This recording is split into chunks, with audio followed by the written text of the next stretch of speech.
What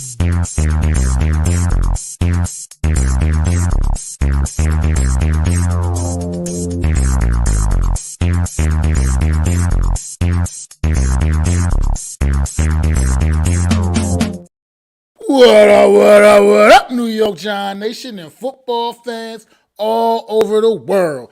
It is your boy, Mac the Giants fan. I got the super dope co-host, Adam Costas. This is the season finale of the real deal NFC East Roundup. Punch that intro, baby.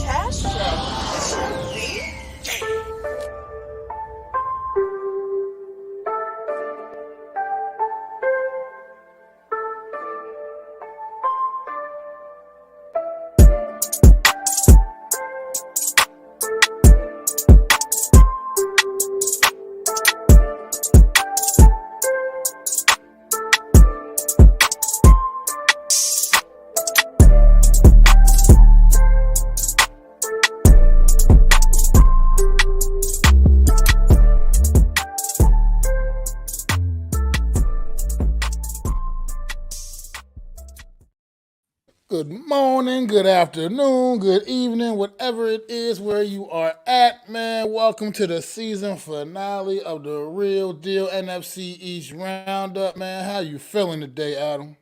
I am feeling good. It's been a long season. I'm glad to have been in the passenger seat with you, my friend. And thanks for guiding this trip all the way to the end. So I appreciate you. Oh man, thanks for coming aboard, man, and making this whole experience a whole lot better, man. Just keep evolving, man. We're gonna keep doing this. It's gonna get even better next year, y'all. It's gonna get even better, man. Just stay tuned. Just stay Stuff tuned. in the works for you, baby. But first things first, real quick, let me give a shout out to my homie, man, Philly B, down there on vacation, still in the Caribbean, man. While he was somewhere with some good Wi-Fi, stopped in, left a little comment on the page, real quick in the chat. You know, man, I'm glad he's down there having a good time, man. I was actually texting with him a couple hours ago. That's my guy, man. That's the guy behind the scenes. Makes a lot of this go for Mac the Giants fan, man. So I really appreciate my homie always on a much deserved vacation, man. Just wanted to give my homie a shout out real quick, man. But yeah, you want to just get right into the game, Adam? The Eagles and talk some Eagles and Yes. Eagles 49ers. 49ers. Ugh, what a game, huh? What a game that was. An interesting game to say the least. I know that I was not a Eagle fan for that moment, but of course the football gods had something else to say, and of course the Eagles, we all know, are going to the Super Bowl. Yeah, I mean this game was not what many of us expected, man. I mean two very good football teams, but one didn't look so good on Sunday, man. Not so good at all. I mean, some circumstances, but we make no excuses here on the Real Deal NFC East Roundup. Eagles went out there and did what they had to do and got the damn job done. Beat the hell out of that team. I mean, listen, look, 4 times in my life, hell has frozen over. This is the 4th time being the Eagles have gone 4 times to the Super Bowl. They've won once, okay, thankfully, and this one we don't know what the outcome is yet, okay.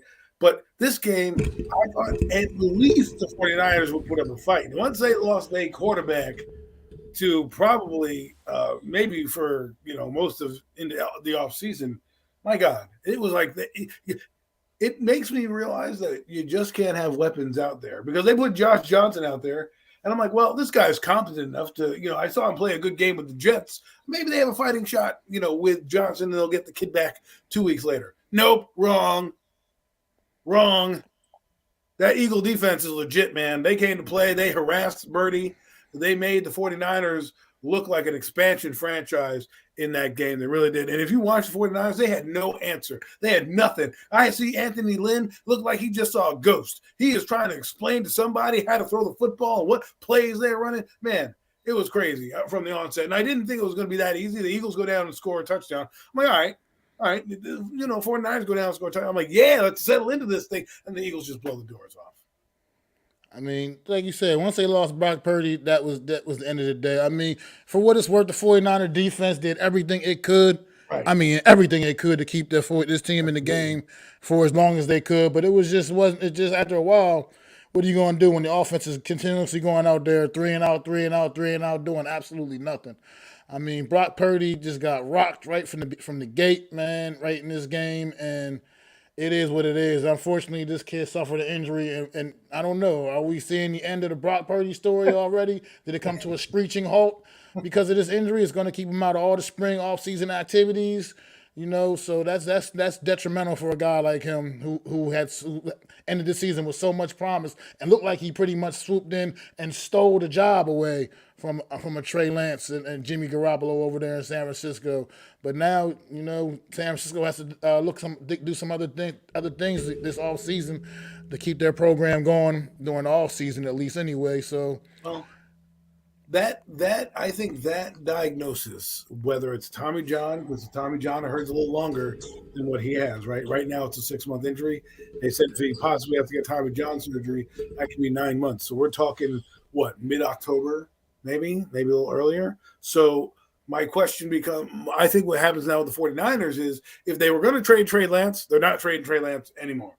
Okay. They're going to keep him as a 49er. They're going to ride it out until they get the absolute okay, this guy, Brock Purdy, will be fine come training camp, come, early September, and that nothing's going to happen to him. Because if he doesn't, it's going to tell you what they're going to do because their offseason plan is going to change, right? Think about it like this. I know this is an NFC East show, but we're going to take apart the opponent of the Eagles, and we'll head over to their side in a minute. But they're losing Jimmy Garoppolo. Because they're probably not going to pay him. They're just say, sorry, we're not going to pay you. That this ride is over. You got Brock Purdy, who they thought they were going to go maybe build their franchise around and build their team around, is now going to be out possibly 6 months and or longer, right? And let's be honest, Tommy John surgery we've seen in baseball, no guarantees you come back with the same velocity or same arm strength that you had before. So now a guy like Trey Lance, who was probably on the trading block, is now probably have to be like, you're going to have to probably give up a little bit more to get him with this quarterback influx going on with the 49ers. Absolutely. Let me address my man right here. Blue City Empire. Oh, I saw what happened to the Empire State Building. I don't know. Maybe it would be harder if I actually lived in New York, but I guess I don't. And I don't know. To me, it's not that big a deal for me because it's the biggest media market in the United States, New York City. Empire State Building is one of the most iconic landmarks in the city. I mean, it just kind of is what it is. Unfortunately, no. How dare they, Mac? How dare they besmirch the Empire State Building, my building, the building I go into when I leave Penn Station and I go up the stairs. The first building I see every morning is the Empire State Building. So now that it's green, I have to look at that filth in there. Green and red. They got the red love too, man, for the Chiefs. Look, it's not like it's Christmas and you're lighting it up red and green to say, oh, hey, we're bringing in St. Nick on Sunday. No, you're lighting it up green to a rival city. That's like Boston. That's like the Boston Red Sox lighting up the tallest building in their city blue for the Yankees. Like that's not supposed to happen. That's not supposed to happen. This is the Super Bowl, Adam. It's not like a regular game. So the Yankees go to the World Series. The Boston Red Sox are now going to put a blue light on the tallest building. But Boston's not one of the biggest media markets in the United States. New York City is the biggest media market in the United States. I don't care. We are the New York Giants, not the New York, Philadelphia, and tri-state area Giants. No. I mean, I'm sorry. Maybe I would feel a little more like you guys if I lived up there. Unfortunately, listen, I do not. And it doesn't. I'm from that area. I've been to this area. I've lived in this area all my life. I've seen the shadow of the Empire State Building driving up and down the highway for damn near 40 years. Okay? And it's never lit up any time for any other team except now. Except now. So now you're going to piss off everybody in New York because you, the Mecca, the city, that's like Madison Square Garden lighting up for the I don't know, the Celtics, the 76ers. Like, the 76ers. That would be blasphemous. That would be blasphemous if that happened. But it's not blasphemous that our we can finally say it. Our bastard child neighbors from the South, Philadelphia, are getting recognition in New York. Terrible. It's not so much recognition. It's just kind of like, you guys on Super Bowl. We have a little respect. The Christmas colors would just, light the city up a little bit. Look, They should have it's done it done. red. If they did it red for Kansas City, I'd have no problems. I have no problem. What's done is done. So it's over. They've done it, but who is done is the 49ers. Unfortunately, we get back to that. As we went, straight away a little bit. The 49ers are done. This was a team that came into this game, a top-ranked defense, as well as the Eagles sporting a top-ranked defense. Yeah, the Eagles sporting a top-ranked defense as well, man. And also, like I said, two very capable offenses probably would have gave the Eagles offense a slight edge regardless coming into this game. Anyway, but I still didn't expect it to go down. I thought this was going to be a very close, competitive football game. But then the moment Brock Purdy was the first possession, right? Their first offensive possession, he got hurt. I don't think it was. First offensive possession. First or second, it was real early in the game. It was definitely in the first quarter. Well, I didn't think it was bad. I didn't think it was as bad as it was going to be. But then when you find out after the game that he tore something in there, I thought he was a little. I thought he would just already got instantly shell shocked, honestly, a little bit, and thought he was maybe, could have went out there and gave a little bit more. I was kind of saying that a little bit, hinting that a little bit to my homies I was watching the game with. But then I was like, no, maybe not. Competitor's not going to just go out like that, especially on this stage. So, it is what it is. And unfortunately, the young man was seriously injured.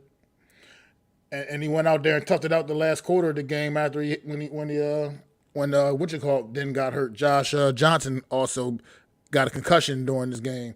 I personally feel like, since they were so one-dimensional, they might have been better off just playing Christian McCaffrey at quarterback for real, man, letting them just sit back there and take a few shots here and there if he could, because at that point in time, he could definitely throw the ball better than Brock Purdy at that time. And Samuel throw the football? He probably can. With Brock Purdy out there, they just knew that they was just going to be continuously turning around and handing the football off, and he just made it very easy for the Eagles to play defense at that point in the game. They were already doing a good enough job as it was anyway, but they made it that much easier when it was just easier when they just became so one-dimensional. And they were throwing everything at them. They were hitting on reverses, just nothing. They couldn't get anything to work because the Eagles just knew that they pretty much knew it was coming. It was just too easy. Their offense is not built to do a lot of deep throws. They're called a yak offense, where you throw a short pass and someone breaks a tackle and they go 60 yards to the house. That's usually how they tend to operate. So when you get into a battle where you're down and you have to pass all day, and your defense is playing well but not well enough to get turnovers.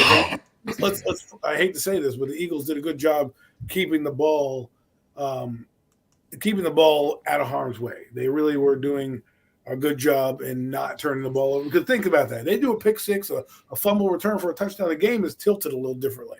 But the Eagles kind of controlled everything offensively. They just are built right now. I want to take this moment to say, look, we bashed the Eagles. We thought they weren't going to do anything. They're probably the best team in football. And it's going to be an intriguing matchup against Kansas City, because we'll see what happens. If Patrick Mahomes is any part gimpy, I know the Eagles for a fact are going to bring the kitchen sink, the house, the roof, whatever you want. They're going to come on Sunday to make sure that Patrick Mahomes is 100% healthy. And we'll see. I agree. Miz here in the chat. What's going on, Miz? What's up, Buddha, too? My homie Buddha up in the chat. Honestly, though, you said Niners weren't beating the Eagles. I don't know, man, because for what it's worth, that Niner defense kept them in the game for as long as they could until they couldn't anymore. That Niner defense did not make it easy. Did not make it easy for the Eagles. Weren't just up and down the field like they were against us. They had to work hard for what they got against the 49ers defense. So I'm not sure if I'm just going to not ride that off and say a healthy Brock Purdy wouldn't have had an impact in this game, man, because like I said, they weren't just marching up and down the field on that Niners defense. That Niners defense had to get absolutely fatigued and worn out before the Eagles were able to start making things look a little easy on them. And They did that with the run game. Started really running the ball down their throat to the point where they were just wearing them the hell out. So I think that I would have loved to see a healthy Brock Purdy in this game, but we didn't, and it is what it is. And there's no excuses. The Eagles still went out there and absolutely clobbered them, and made it look, after a point, made it look fairly easy. So unfortunately, that's how it went down in the NFC Championship game, man. But the Eagles, for what, like Adam just said, It is. They have been and they are the best, especially with Jalen Hurts in the lineup, the best team in football. They had those couple hiccups down the stretch when Gardner Minshew started those couple of games, obviously, and people started to kind of try to write them off. Well, reinsert Jalen Hurts back in the lineup, and here we go again. That's why there's no doubt in my mind that he should be the MVP of the league. Even with the things that Patrick Mahomes did this year, Jalen Hurts proved to be invaluable to this Eagle football team. Clearly, he only lost one game this season himself as the quarterback for the Eagles. The other two losses for the Eagles were with Gardner Minshew playing. Right. With Gardner Minshew playing. So I think that says it all about the value that Jalen Hurts brings to this team, man. And he does whatever he has to get this team over the top. So this Eagle team is dangerous, and it's the reason why they're going to Super Bowl as 2.5 point favorites, or 1.5 point, whatever it is. It's kind of funny going into the game when they were stumbling in, right? And the Giants were on their roll. People were like, oh, the Giants are going to stomp a mud hole in the Eagles, right? Because the Giants are riding high. And the Eagles are going to play them. They're coming off a bye week. The guy's injured, blah, blah, blah, right? The next week, we're like, all right, after they stomp a mud hole in the Giants' backside and just absolutely annihilate it, people are like, oh, they played Daniel Jones and the Giants, whatever. So 49ers have a chance. Now, the 49ers were clearly playing the best football of any team not named the Eagles in the second half of the football season, right? I think they were 6-0 with Brock Purdy, if I'm not mistaken. So going into that game, you thought this is a chance for the 49ers to really go. And we saw what they did against the Cowboys and how they really flustered Dak Prescott in that game and made him throw turnovers and just made him out of sorts. You're like, all right, what can they do against Jalen Hurts? Well, guess what? That Eagle team was ready for every front that came at them. That offensive line is legit. He was sitting back there. He had no problems. The Eagles' strength is their offensive line, and what they try to do is get you in those second and manageable, third and manageables. Their favorite play to go to, third and one, fourth and one, is QB sneak under with the pile pusher, Jalen Hurts. So that's their MO. If you don't get them behind the chains and behind the chains considerably, it's not like you get them in second and 13, they still can't make plays. They can. Look at Devontae Smith. This team has two good, legit number one receivers. Both those guys are number ones. You know, it depends on your flavor of the month. You know, if you like, big bodied receivers, AJ Brown is your guy. If you like, a Marvin Harrison type route runner, Devontae Smith is your guy. And not to mention their tight end. So they had all cylinders going. They're almost – I wonder who's going to beat them, because if the 49er defense, who I thought was the best defense and the best defense in the NFL in the second half of the game, if they can't stop the Philadelphia Eagles, what are Steve Spagnuolo and the Kansas City going to do? Because I know they're going to bring the house. But with that being said, their corners are kind of weak. They're playing some rookies back there. They are. They definitely are. But it's something like they said about when I was watching the broadcast of the Chiefs and Bengals game on Sunday. Like they kept mentioning it, and it made sense to me. Steve Spagnuolo, he's a big game defensive coordinator, man. Something about the big stage with him, where he brings the best out of him, man. And it's still going to be interesting. Chris Jones is a stud. He's a finalist for Defensive Player of the Year as well as Eagles Hassan Reddick and the 49ers Nick Bosa. So Chris Jones is also just as legit as it comes. He's had a tremendous season as well, rushing the passer. And they got that guy, man. That guy that my homie is a Kansas City Chiefs fan, referred to him earlier as the created cheat player on Tecmo Bowl or on Madden or something, man. It's just he's Patrick Mahomes ain't human, man. So he's not human. I'm convinced this dude's not human. So it's something he hits different. He definitely hits different. If he's healthy, by far. But you're right. If he's healthy, and I think he still won't be 100%, but I think he'll still be feeling a lot better. So it just the way he moved around in this game he was gingerly the whole entire game, but he was still making the throws he had to make and making the plays he had to make, and he was toughening up. And at the end, late in that game, he made that one play. He ran for a first down, where it was like he put everything he had in that effort pick up that first down. And that's the competitor in him, man. He's still gonna do what it is he got to do. So this should make for a great Super Bowl. The number one offense, the Kansas City Chiefs. The number one defense, Philadelphia Eagles. You can't ask for anything better for this Super Bowl coming up next Sunday. Isn't this the two top teams? When's the last time the two top teams have played? In the Super Bowl. I can't remember. It's probably been a while. It's probably been a while. Like both the number one seeds are both playing in the Super Bowl, and that's kind of unheard of, especially in this day and age, where upsets happen on a regular basis in the playoffs. So, it's going to be fun. I think you're right with Steve Spagnuolo. I think they're going to dial up some pressures, that's for sure. Like, if you didn't think they were going to dial up pressure, they will. You'll really find out who the MVP is this game because it's going to come down to the quarterbacks and who has more magic. MVP gets they hand out the MVP award the night before the Super Bowl, actually. Right. Well, so no, but my point is, I know what you mean. I know what you're saying. I know what you. The season ends. You should give the MVP to the team that the season ends, right? So we'll find out. I mean, the Eagles win this Super Bowl. It'll validate everything they've put in, right? You have to give their coach credit for taking over the situation. And we were thinking about it the other day, right? They went from Andy Reid to Chip Kelly, who everybody forgets about that, to Doug Peterson, to now Nick Sirianni. 3 out of those 4 guys brought the team to the Super Bowl. 3 out of those 4 guys, they've had some luck in their coaching pick. And now Andy Reid, we have storylines galore. Andy Reid facing his old team. Will he steal a Lombardi from his old team? I mean, he's already going to the Hall of Fame. He has a ring. He doesn't need any more validation. The Eagles are up and coming. We'll find out. It's gonna be a fun game. I hate to say this, it's gonna be a fun game with the Eagles play, but it's. You got to go to the football fan in this, man. It's gonna be a great one. It should be a great one. I mean, it should be. And I'll say this before we move on, or maybe take questions or whatever. If you are a Giant fan right now, or a fan of any other NFC East team, and you are rooting for the Philadelphia Eagles to win, I don't want to hear, well, it's our division or conference. No, absolutely. I don't want to hear a damn thing. You need to put your money into Kansas City right now. That I use the Yankees versus the Red Sox. The Boston Red Sox go to the World Series. Yankee fans are ill. They're sick to their stomach. They're not going, hey, you know what? Fine, let's root for the Boston Red Sox because they're in our conference, in our league. No. Absolutely not.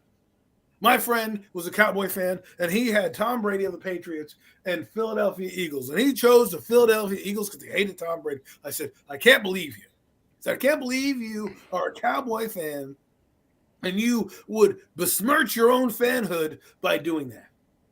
Because I know what I'm rooting for on Sunday, and it's my second favorite. It's my first love, but I kind of fell out of love and went to another quarterback with my first love, Patrick Mahomes. He's in there. He's in that Super Bowl. I'm going to root for him. I want to see his legacy grow as one of the greats of all time. You go, Pat Mahomes.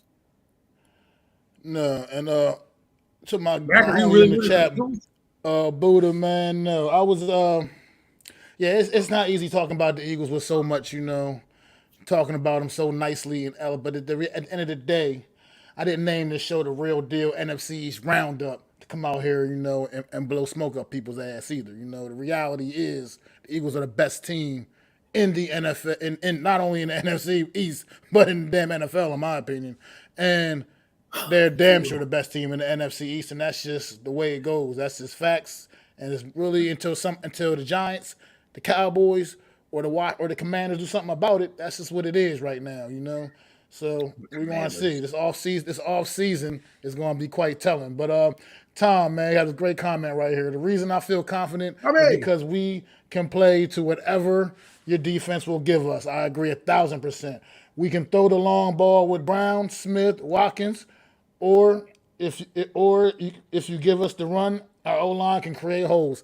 Yes, that's why the Eagles are so damn good, because they can do everything that Tom just said in this comment. Exactly like he said it. They can do it all, and they adjust to whatever a defenses get. Whatever you're allowing them to do, they're going to do, and they're going to take it.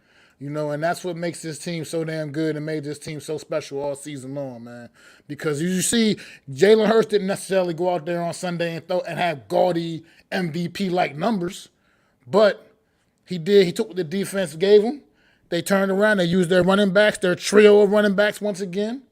Had a nice complete game running the football overall. Once again, they beat the 49ers basically with just a sound ground game. They got the receivers involved just enough to do what they had to do, and it just this team is just really really good, man. And it's not easy as for me being a diehard New York Giants fan that I am to sit up here and praise these clowns. You know what I mean? But it is what it is. They are just that damn good, man, right now. And like I said, until the Giants, Cowboys, or Commanders do something about it, it is what it is. Well, I agree with your points. I'm still not rooting for them, but yeah, I can be real and say that. However, rooting for them, that's a different story. We'll see, man. I mean, Tom's right. They've got a very very diverse defense. Their entire team is very diverse, and they can play with a lot of different elements. Special teams will be key. They do have one of the best kickers in the game, and we'll see where that carries us. Yeah, absolutely, man. Ready to open up the lines a little bit, Adam, man? Sure, ladies and If gentlemen. this is a live call-in special we were doing, so anybody before you want to join the panel, me and Adam going to continue to keep talking about Super Bowl or whatever. But if you guys want to join, talk, speak about whatever you want to, The anybody NFL, about to put the link in the chat, man. Anybody's welcome, man. As long as we're I know who you respectful. are, and you got a profile picture. You got to show me backstage you on camera first. I'm not gonna let Right. anybody on without showing me first who you are on camera first. Right, and Right? just so you guys know, there I am too. Just so you know that's what I look like. But when we bring you on, be respectful. Let's not talk over each other. Mac is going to be the moderator. He's going to cut your mic off if you're going crazy, and he will put you in timeout if you say something dumb. So, just know those. But other than that, have fun. We're going to talk about everything NFL. Obviously, there's a big story that's hit the NFL universe. And no, I'm not talking about the Senior Bowl, people. Tom Brady, TB12, has made an announcement. This Yeah, seems to be real, so we'll see.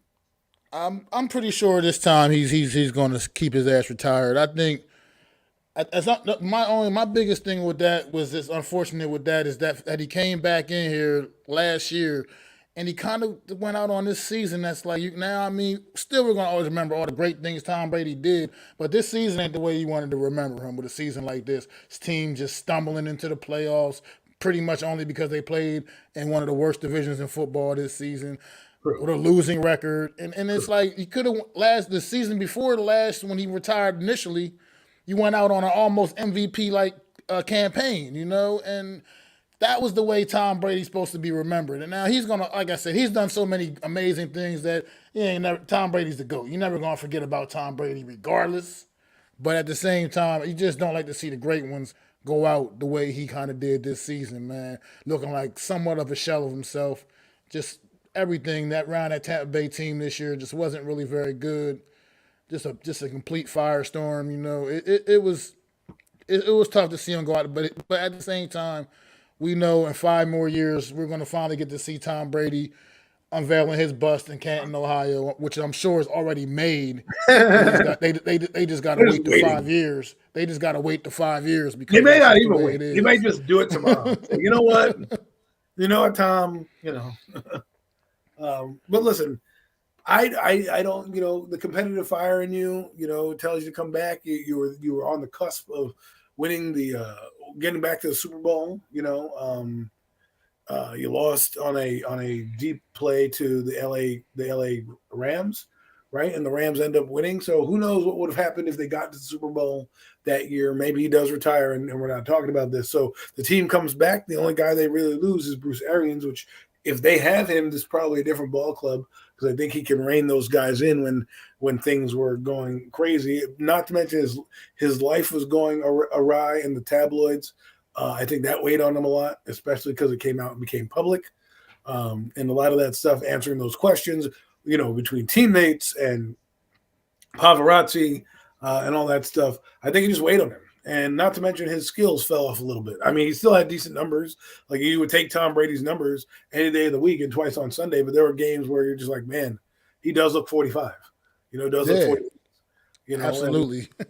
And it was like, you knew Father Time was going to catch up with him. It caught up to Drew Brees. It caught up to Peyton Manning.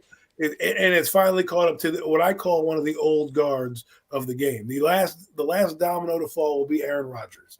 And once he falls, we'll basically be ushering in finally the newer generation of quarterback. Then the guys we're going to see for the next 10 years, Mahomes, Allen, hopefully Jackson doesn't get injured. Once those guys, because it took a while. Remember, like the Favre years had to go. And, you got the Eli Mannings come in and all the guys that I grew up with in the late 90s, early 2000s stuff are now all gone, and it's kind of sad, but it's interesting to see the evolution of quarterbacks. We had great quarterbacks. Now we're having average quarterback play across the league, right? And if you look at the AFC, it's becoming like the NBA. It's like an arms race almost. They're trying to get all the quarterbacks in that conference. If you look at the NFC, there's probably about 5 or 6 guys that maybe are at the top, and then the rest of them are coming over from the AFC side. So we'll see. The game is evolving into this RPO thing, which this is what I keep telling people. You're going to need a backup quarterback.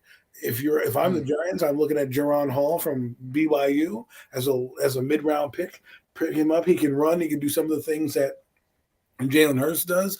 He'll give you a great spy and a scout team quarterback if you're to build it. And God forbid if Daniel goes down, because he does run, and running quarterbacks have seen it this season, have gone down. We've had Tua go down. We've had Josh Allen get banged up in a few games. We had even Daniel get nicked up in a game. These guys are getting beat up left and right. So it's good to have a quarterback, because then you could have 2 things that happen to you. You could have what happened to Miami in the playoffs happen to you, or even for the 49ers, or you could have what the 49ers had and have a guy come in and step in and kind of keep the ship going. So think about that as we're going through this offseason process. I know people, this is not about Daniel Jones. It's about building depth at the positions as the way the quarterback is going, because we're talking about Tom Brady. Remember, Tom Brady had 1 injury in his entire career. 1. That was a bad knee injury from, I think, Lawyer Malloy or something like that. Hit him low. It could be, was it Lawyer Malloy? I think it was Lawyer Malloy. I can't remember, but they made a damn rule for it. It was Pollard. It was a DB named Pollard. I forget what his first name is. And he rolled up in his knee in 2008. And look, they had a quarterback. And they won 11-6, a backup. So it really does mean a lot. Tom Brady, much respect. He's not my favorite of all time. My favorite of all time, I got 2 of them. It's Joe Montana and Peyton Manning. Joe Montana because he was Joe Cool, and he really pioneered the game with Bill Walsh. And then, of course, Peyton Manning is just my guy. That's where 95, 96, 97, I started really watching the draft in 97 and 98. And in 98, Peyton Manning was the number 1 overall pick. And it was just cool to see. And he kind of ushered me into what I love the best, and that's football and quarterbacks. So nobody wants to come on the top. Derby Entertainment, come on, man. You're more than welcome to take care, guys. And lines are open, man. Y'all can come on in. The links are in the chat. If you want to stop in, definitely come in. You're welcome. Like I said, just a couple things. Just make sure, let me see you first. Make sure you are who you say you are. And want no trolls coming in here or no craziness. No disrespect, neither. But, yeah, definitely for sure. Montana's definitely my guy, too, overall. Just something about when growing up back in young kid 80s, watching Joe Montana play, just something I could. Montana was he just he was took my breath away, man. He took my breath away watching him play, man. He was on that endorsement deal. And for what it's worth, there were some great quarterbacks back in that era. You're talking about Dan Marino, John Elway, Jim Kelly's. I mean, there were some great quarterbacks back in that era, man. But when Joe was on the field, it was appointment television, man. Yeah, I mean, dynasty in the 80s, the 49ers were. So, yeah. And people can try to say all they want about, he had Jerry Rice for a good portion of his career and this, that. Joe Montana was going to be Joe Montana with or without Jerry Rice. I'm sorry. Right. Listen. I'm sorry. Go read how it was going to be. I think a lot of people take excuses and players into factor. Like, hey, this is why Mahomes, what he's doing right now is phenomenal, because he doesn't really have a star receiver per se on his team. He's got guys that are good. Juju Smith-Schuster, Scanling Jr., Nicole Harbin. They're good players, but they are no one that is in Jerry Rice's level or anything like that. But if you look at Montana's career, he didn't have Jerry Rice for his first 2 Super Bowls. Right? He didn't have those guys. He had random guys off the street. You know what I mean? By the way, he was a 3rd round pick Okay, he had arm injuries. He was out of Pittsburgh. I mean, this guy was not supposed to be who he was, and he just kept doing it. You know, at Notre Dame, he was basically benched, and they were like, "Oh, you got to start running." And he came up the ranks and he won. And then he goes to the NFL. Same thing happens to him. They have Steve DeBerg and him, like, doing quarterback drills, and they're like, "Well, he's just too good to be out there. We're going to start Joe." And then he ascends. Then he gets injured. He comes back the next year after they won the Super Bowl. He gets injured, injures his elbows. Come back the next year, they go back to the playoffs. I mean, the thing is, I don't know how old everyone is. When they talk about Montana, I don't know. I watch highlights. I'm a historian of the game. I love older stuff. I have NFL Network on all the time. I'm always interested in football life. I watch Joe Montana's documentary. Like, I eat, live, breathe the game of football. And when people, I'm not saying you can't besmirch Joe Montana. You can do whatever you want. It's a free country. But when you put him in this light and you try to make excuses for guys, like Dan Marino was going to be Dan Marino regardless. And if you want to talk about greatness, that guy had nobodies. Like, you don't talk about a Miami receiver like we do Jerry Rice. John Elway, he didn't win until the end of his career. But these guys were great day in and day out in an era of when it was lack of passing. If Joe Montana's in this era now, he's probably passing for double the yardage he's had now. Absolutely. Darren Lewis, man, all due respect, my brother. Steve Young did not step in and do the exact same job as Joe Montana. Steve Young went in and became a Hall of Fame quarterback himself. Definitely one of the best also to play this game. Not taking nothing away from Steve Young. He did not go in there and do the exact same thing as Joe Montana. Actually, they're kind of two different quarterbacks you're looking at. Right? Steve Young went in there. He got a Super Bowl in. He did get his Super Bowl in 95 or whatever year that was. 94. Yeah, it's 94 against the Chargers. He got that big Super Bowl win. But Joe Montana won 2 Super Bowls before he had Jerry Rice. Then he still won a couple more with Jerry Rice. And had it not been for a horrific injury in 1990, who knows the Steve Young story, when that story would have got started in the first damn place. Because that's the reason why Joe Montana lost his job. Was this dude, he lost his job to injury. He got an injury, kept him out for a couple of years, unfortunately, and he just never. They traded him because they traded him to Kansas City because they had Steve Young, on the roster. Right, and he didn't do the same thing Steve Young did. Listen, Steve Young did. Joe Montana did. Look, Steve Young has his own history in the game for the 49ers. I guess growing up in my 80s, he was the top quarterback back then, but he couldn't get over the hump of the Cowboys. And it wasn't until 1990. Look, it went the Giants, the Cowboys, the 49ers, the Cowboys, and then another team. I think I could be good in that. No, excuse me. It went the Cowboys, the Redskins, the Cowboys, the Niners, then the Cowboys. And the Niners were always beaten by that Dallas Cowboy team.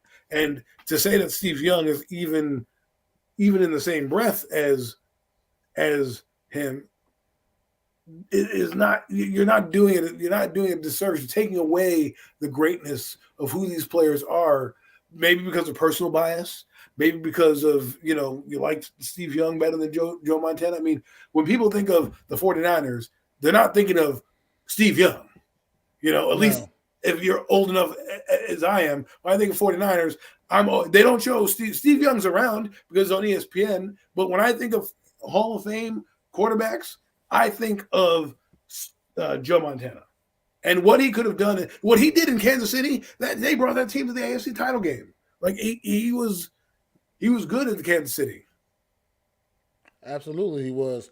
He came back and he got things going over there for his last few years of his career, man. So, I mean, he was just another one of those guys back in the day that was just special, man. And as good as Jerry Rice was, as great as Jerry Rice was, I mean, some people have Jerry Rice ranked as the best all-time player, period, at any position. Well, but at the same of all time, that's no doubt about that. But yeah, absolutely. But I mean, I've seen it. I saw a players ranking list of players all time, greatest player all time, and Jerry Rice was number one all time, any position. I think number one would probably be either Lawrence Taylor. Lawrence Taylor was number 3 on the same countdown. I think Lawrence Taylor would probably be number 1. Number 2 would probably be a guy maybe like maybe a Deacon Jones. On this countdown, if I can remember, Jerry Rice was number 1, Jim Brown was number 2, and Lawrence Taylor was number 3. See, I would put 1 Taylor, 2 Brown, and 3 Rice. And not any slight on them. Basically, Taylor revolutionized the entire the way defense is played. Jim Brown probably would have broken every rushing record there was if he had stayed in, but of course he retired early. And Jerry Rice is just no one's going to ever touch his. I thought Odell Beckham was going to maybe flirt with Jerry Rice's records, but no one's beating 20,000 yards. I mean, my God, 20,000 yards. Whew. Yeah, that's fine, Derby. If you want to come in and you want to talk a little bit, let me just see you backstage, and then I can bring you on. You don't have to have your camera on. You can just have your avatar up if you want when you come on the show, brother. So you're welcome, man. If you want to drop in, same to you, Darren. If you want to come in, and give us a little more depth behind the way you feel about some of the things you were just mentioning. You're welcome too, my brother, man. You guys are all welcome. Just come on in. We'll bring you in and let you talk a little bit, man. Talk your talk and walk your walk. But one thing you brought up earlier about the quarterbacks I wanted to get into real quick too is you think some teams, especially maybe going into the postseason for next year, may start actually considering, in light of what happened this past Sunday, of actually having 3 capable quarterbacks ready to go for the games, for the play, maybe at least for the playoffs at least, because this was for what it's worth, man, the way this game, with a competent backup quarterback could have made a difference in this world, in this game as well on Sunday. And the fact that they had Josh Johnson and then no one else after that, it just really just destroyed this football team on Sunday. Well, the fact they didn't bring up a guy on the practice squad, that's a roster decision they should have made. You're going to see, because they've elongated the practice squads of these teams and you can stash players on there longer, that would be something I would consider. I would consider bringing in a veteran quarterback. Guess what, people? The quarterback position has now become open for business. And what I mean by that is you're going to start to see more of the Daniel Joneses, the guys who are game managers and average guys, and you need to build a team for them to be good rather than the marquee guys. Why? Because it's easier to manufacture the guys like a Daniel Jones or those guys within that realm, right? But what's also going to happen now is you're going to have backup guys now, which, no, everyone's like, oh, holding the clipboard, the easiest job in the game is to be a backup quarterback. Not anymore, not with this RPO. I'm telling you, the RPO, unless the game evolves back into a passing game, which I think it will at some point, because people aren't going to want to pay millions of dollars to have their guy. Like, look, Dak Prescott broke his arm. He was in the pocket, though. Trey Lance broke his leg. He was running outside the pocket. Lamar Jackson's already banged up, and he was kind of rolling out to his right. So these guys get injured, you're going to need a backup. You're going to need a competent backup these days. You're going to need to invest in the position. You're probably going to have 2 quarterbacks on the roster. I think we're going to see more and more quarterbacks come up and get drafted because of what happened. Look at Brock Purdy. He was Mr. Irrelevant. He comes into the system. He's a 7th-round pick. They loved him at the Senior Bowl. He's from like Iowa, some podunk town in Iowa, right? And then he comes in here and he does well because they brought him into the system. They had 4. He was the 3rd guy on the depth chart. Remember that? It was Jimmy Garoppolo, Trey Lance, Jimmy Garoppolo, and Brock Purdy. Both those guys get injured.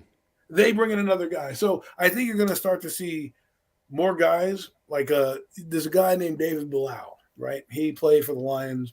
He came in a spot duty for the Cardinals this year. He's probably going to have a job. Colt McCoy will still have a job in this league because you're going to be like, okay, well, I mean, Colt McCoy isn't great, but competent backups are going to become a thing.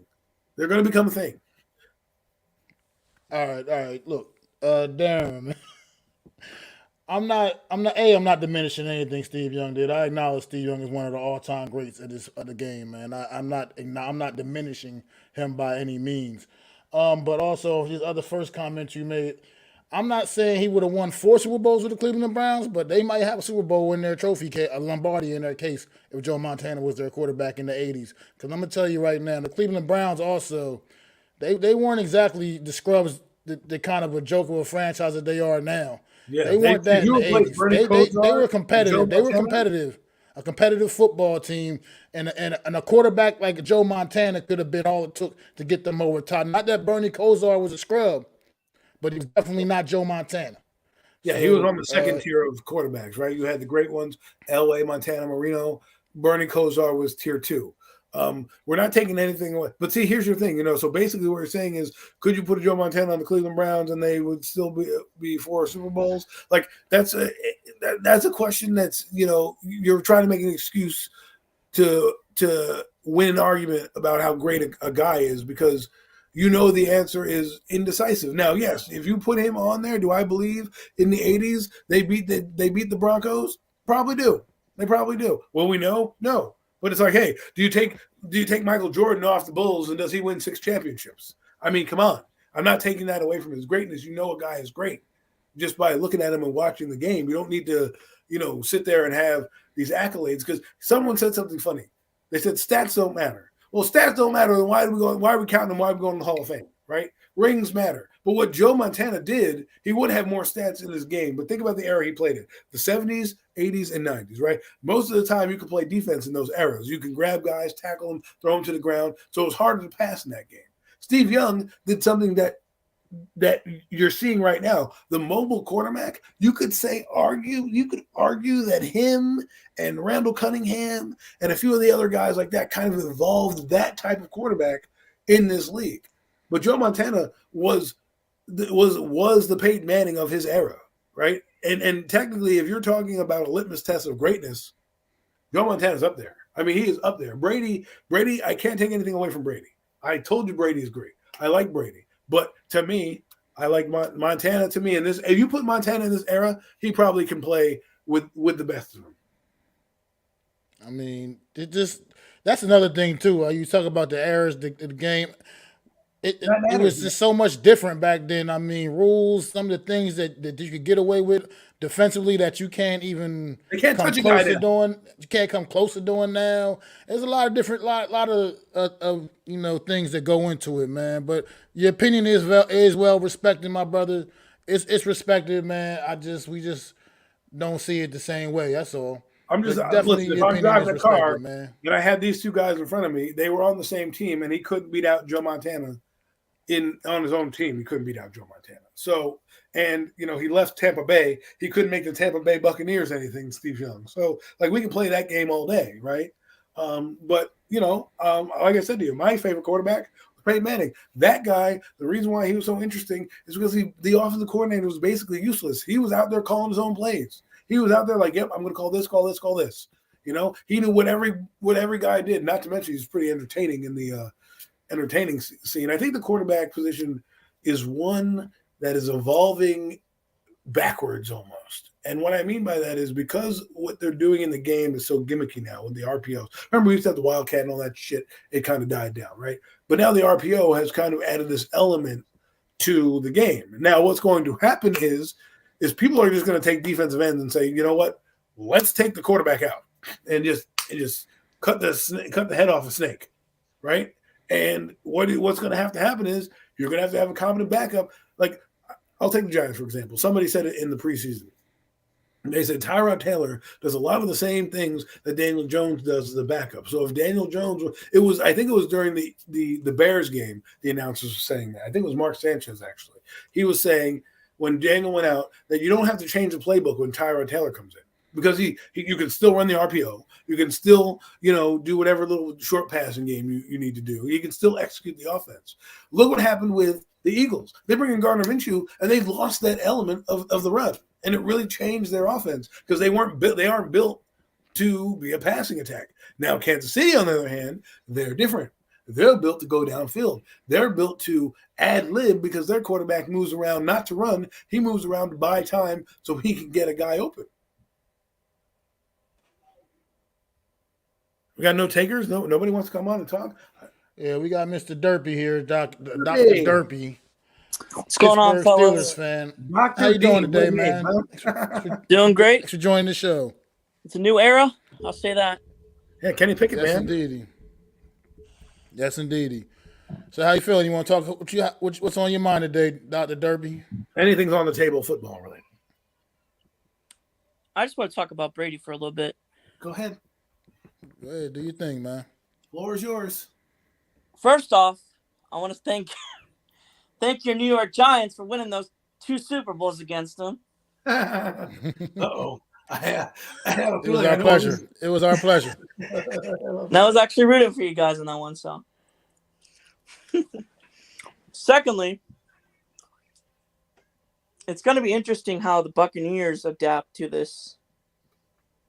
If you know what I mean. Yeah. Their offseason is going to be very interesting. I will say this about Brady. I respect Brady for his career, but not as a person. I do not respect him as a person. Okay, it's fair. He's not coming to your house for Thanksgiving dinner. Because you know darn well how much of a pain in the he was for us. Definitely gave you guys fits. Yeah. Go ahead. Sorry. No, you're good. You're good.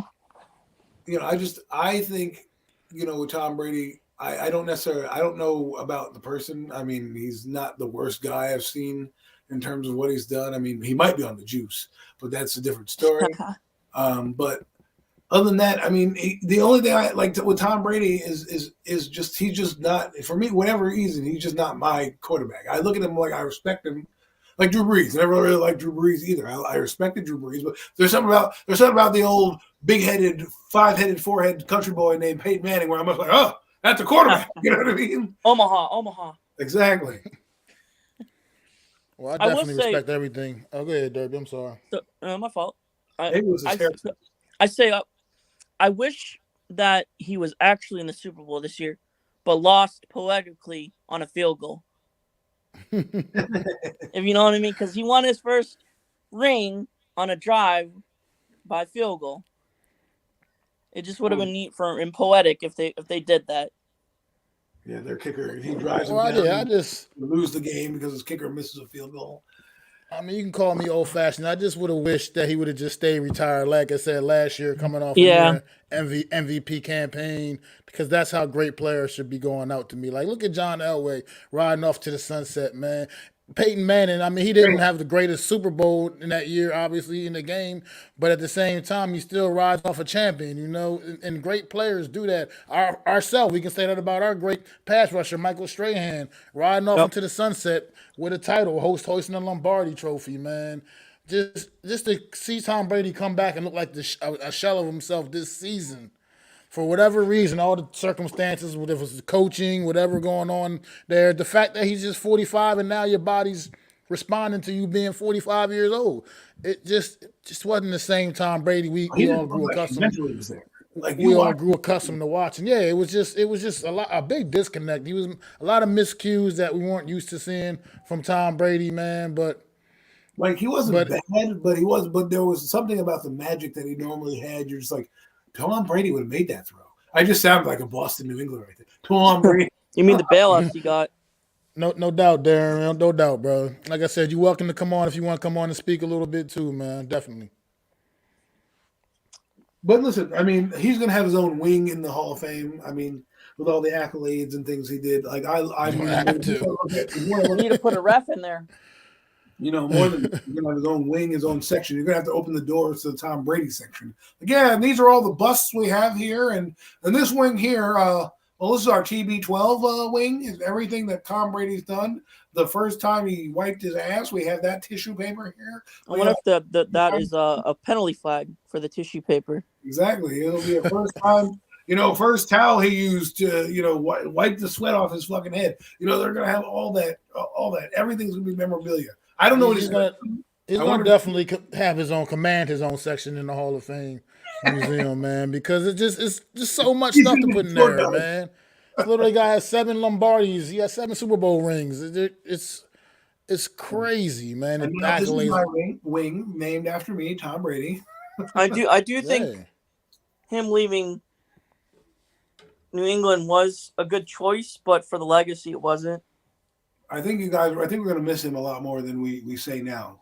Yeah. Because think about this. He's been in the league for over 22 years or damn near close to it, right? He was there in 2001, takes over for, I think was he a rookie then? I think it was a rookie. He might not have been a rookie. He might have been a second. No, he wasn't. It was like his second year, I think. Yeah, so 2000 he comes in, he gets drafted, right?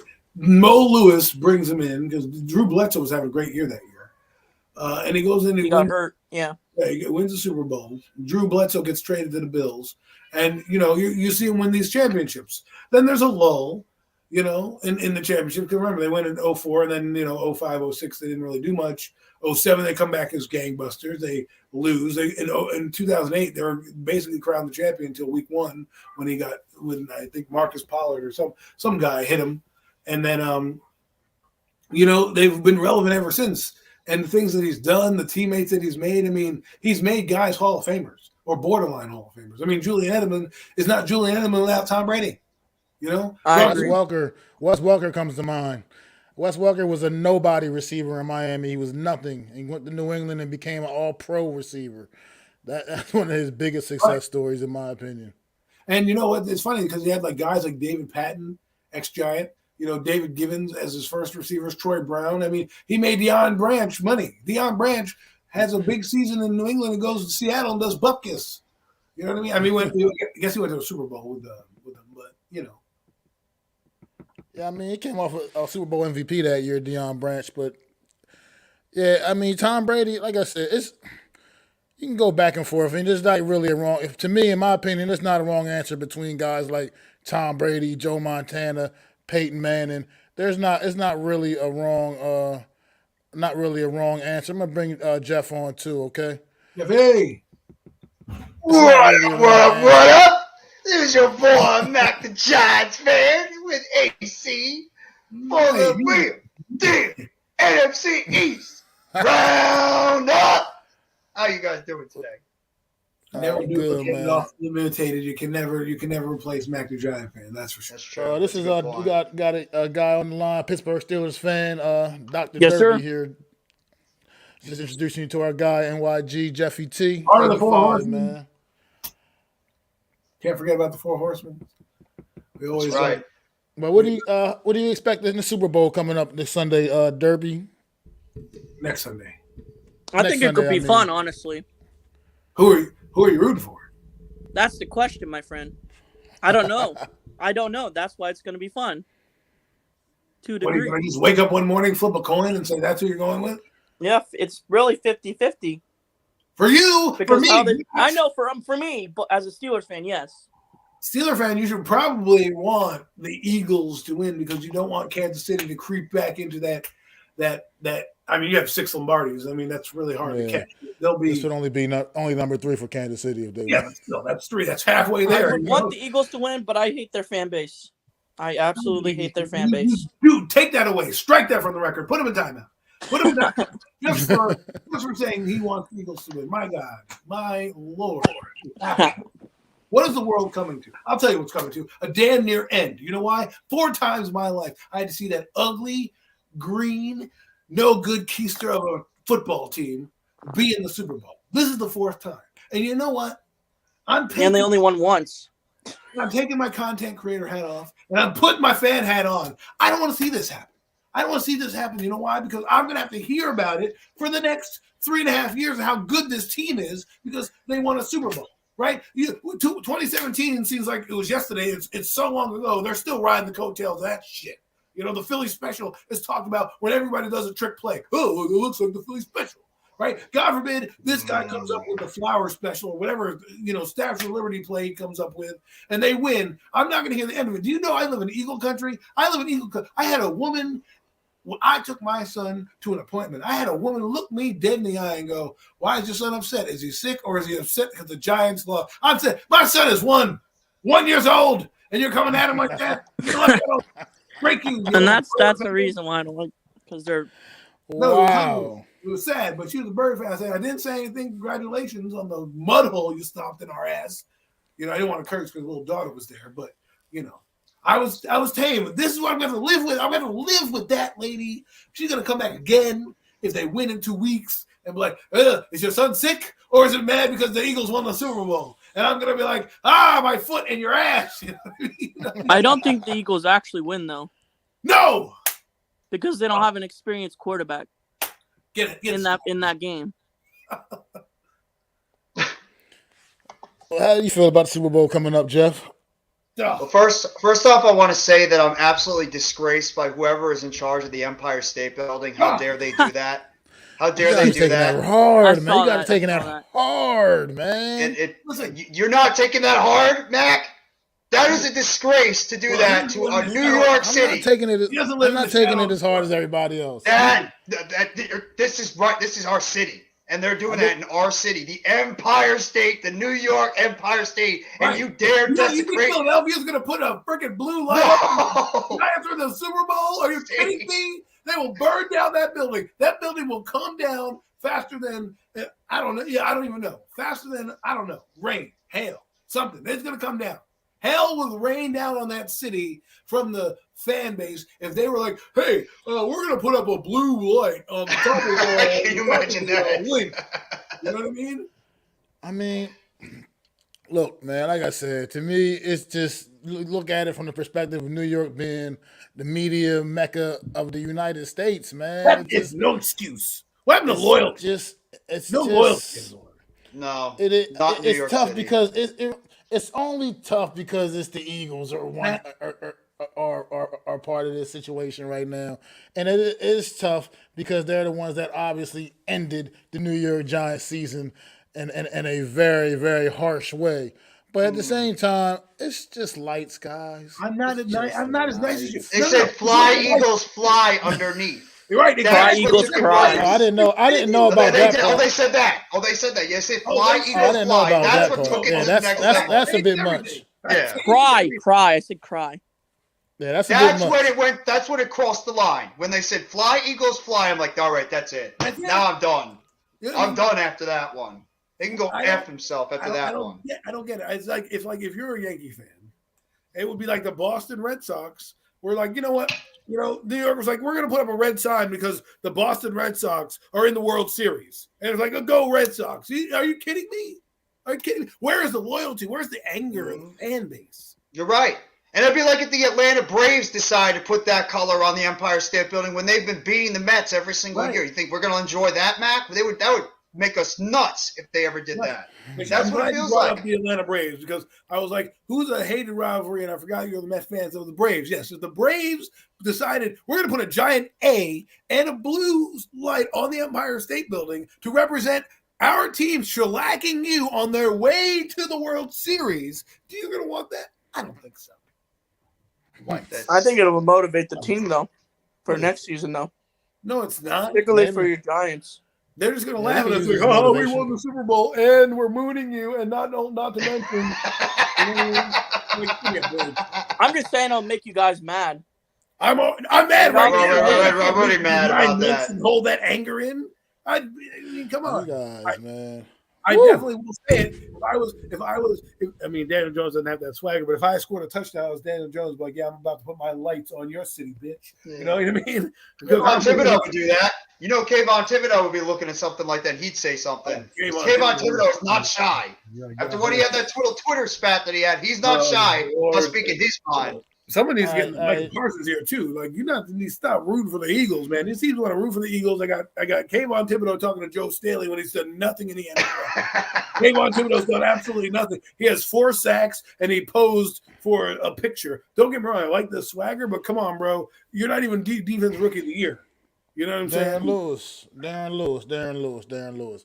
Could I ask you I'm just curious, how old are you, man? Because I do appreciate the greatness of Tom Brady and LeBron James, and I appreciate being able to see them their whole careers. But I'm 45, and I was born in 1977, and I saw Michael Jordan's entire basketball career, and I saw Lawrence Taylor's entire NFL career, and Jerry Rice's entire career, and Joe Montana's entire career. So these guys are also great athletes that I've seen their entire careers, and they were also greatness, bro. It's like I said, it's not that we don't respect your opinion, because I definitely do. If that's your opinion, I mean, nobody's going to argue with you because you say Tom Brady's the greatest quarterback of all time. I'm not arguing with you about it. I'm just disagreeing. Yeah, respectfully disagreeing. I'm not arguing with you. It's a respectful disagreement. That's all. Listen, stats. I mean, it's just stats. I think Kareem had a better career than Jordan. Kareem Olajuwon. I mean, From each level. From each Kareem level. That's what I mean. Abdul-Jabbar. No, but you see, here's why. Because Jordan basically took a big man's game and made it a wingman's game. Okay, back then they had Bill Russells and Wilt Chamberlains, and there was all those big guys running up and down the floor. He changed it. He revolutionized the game. He brought it to a new level of marketability. Listen, here's a story. I know we're going off tangent because it's a football show, but he was he playing played with Randy Moss as well, bro. He was that out there. he was playing on the Dream Team, right? Playing on the Dream Team. Magic is on the Dream Team. Bird's on the Dream Team. This is the '92 Dream Team when they're going to the Olympics. And Jeff and McNamara, I'm going with this story. And they're in practice, and they both are. They're all going hard, but this guy Michael is just taking over, and Magic's not happy about it. So in the locker room, he's going after Michael. So Bird tells everybody to get the hell out after the locker room. It's Bird now, Magic, and Jordan, all in the locker room. And Bird looks over to Magic and goes, "Listen, man, he's the greatest. It's okay. It's okay to let him take the mantle because he is going to do things that we've never seen before." And Larry Bird and Magic Johnson are arguably two of the best players in the history of the NBA. They're saying this. He is going to be great. Let him have this team. This is his dream team. Don't worry about it. Just let the kid fly. And what Jordan did in terms of marketability, I mean, what basketball player do you know more? You know who's known all over the world? There are three guys known all over the world: Pele, Muhammad Ali, and Michael Jordan, and possibly Tiger Woods, just because of how iconic and globally iconic they were. LeBron James, yeah, he's cool, but like he's not as good as Jordan ever was or ever will be. He played again, we're talking about a different era. If Jordan were in this era, you wouldn't even be talking about LeBron James. He averaged like 80 points a game. I mean, hell, Kobe Bryant is better than LeBron. Yeah, he would. That's a straight fact. But here's the thing: if you're a young guy, you think that sports started as soon as Tom Brady became great. You're like, this is when sports started. Now there's nobody going to be up this bar. You guys need to do history. Sports, they laid the fabric and foundation down for you guys to get here. Without the Jim Browns, without the Joe Montanas, we don't got Tom Brady's. We don't got LeBron James's. Right? Why do they give LeBron James 23? Who do you think he took that number from? When he was rocking it in high school and preschool and pee-wee, bitty basketball into high school, into the NBA. He took it because the greatest of all time wore that number. And then the second greatest of all time, Kobe Bryant, he's just as good. And we don't lose that now because the NBA, and I'm off on a tangent, I'm sorry, just because the NBA fires me up. Because it used to be such a great game, and now it's a bunch of sissies playing on the floor. Okay? Bunch of sissies. It is. A bunch of girls. You say that about the NFL in a way, too. Oh, they're just as bad. They're just as bad. The sports has become bad because they all want to be Facebook and Twitter and social media stars rather than actually iconic champions. The reason why Jordan was so good, his drive to be a champion. He did not care about anything but winning the damn game. He went after teammate. He did whatever it took. Kobe Bryant the same way. Mm-hmm. I can't say that about on your throat. Exactly. And I have fond memories of Tom Brady too. I have fond memories of when we used to sack him all the time in 2007 and 2011. You get a sack. You get a sack. You get a sack. JPP, Tuck, Umanura, Kiwanuka, Strahan, everybody, keep sacking Tom, and we'll go on and win some Super Bowls against you. Thank you very much. I feel like my thing what separates LeBron from those guys with me is like like Kobe, Jordan, those guys right there, they just had it automatically they went in for the kill no matter what. They didn't need motivation. They didn't the killer. That's what I was looking for, killer instinct. They didn't look for motivation. LeBron James, as great as he is, and he is great, he can pretty much do whatever he wants to do whenever he wants to do it. But it takes. He has to be motivated almost like you got to piss him off to get the best LeBron. You know what I mean? That you can get. Whereas with Jordan and Kobe, they were already pissed off. Like you said, they went out there and wanted to get it done. And they didn't care whose throat they had to step on to do it. They wasn't no Mr. Nice Guy once the whistle blew. They was ready to go, man, always. And not to say LeBron's not ready to go, but it's just something, he lacks that little extra something that those guys had. In my opinion, I mean, he just lacks that little extra something. He's, as far as being physically gifted and being great at what he does, absolutely. He's absolutely. And Mac, you could even argue when they're on that great team with Miami Heat. It wasn't LeBron James that was the killer No. instinct guy. It was Dwayne Wade. Yes. Dwayne Wade was the guy that had the killer instinct on that team. Absolutely. That was the leader. Dwayne Wade was Yeah, the leader of that team. It was not LeBron. Kobe and Jordan didn't defer. They didn't defer to someone else. They Exactly. didn't concede the game winning shots to other people. They wanted all the glory and all the heartbreak. They wanted that ball in their hands so they could make the final ball, play. If we lose, it's going to be on my back. They also had Phil Jackson. Yeah, but see, again, you need a good coach on a good team. Like, don't cheapen greatness because were on there, right? Phil Jackson, you know what Phil Jackson did? He made Michael Jordan the star he was. Also, he made guys like Steve Kerr and Tony Kukoc and Judd Bushler and Ron Harper, B.J. Armstrong, Bill those Cartwright. guys function, right? So when we talk about greatness, and I know we're going off on a tangent, but hey, we have 3/4 football. We have 3/4 of the premium takes on here. We might as well make a little premium special. But it's like, but I'm just saying, like, greatness. Like, we take away the greatness of the NFL players, and we go, well, Joe Montana had Jerry Rice, yeah, but he still had to throw him the ball. Okay, he still had to get it there. He still had to take the coaching that Bill Walsh gave him and use it to get to where he was. He didn't just poop overnight and walk in, because there's many guys. For every Joe Montana, there's a Ryan Leaf.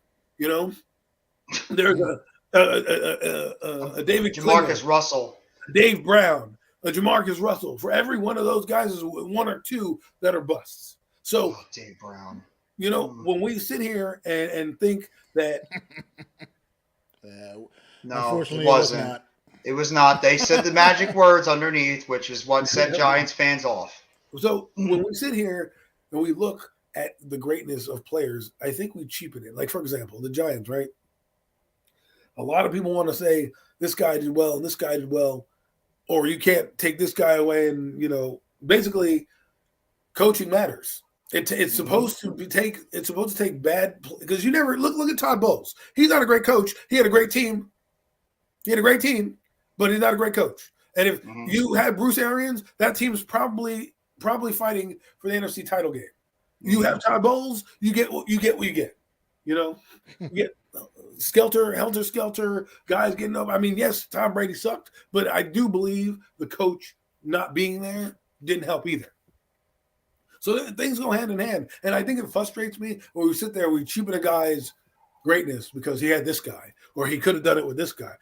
Because for every he could have done it with this guy, there is you don't know, because that's just an argument, try to be an argument ender.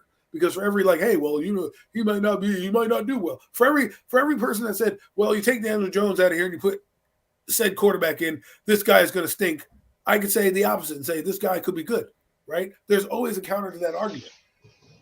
I think Patrick Mahomes showed his greatness in the AFC Championship game when his receivers were all dropping one by one, and he was still able to go out there with a bum leg and get his team to the win.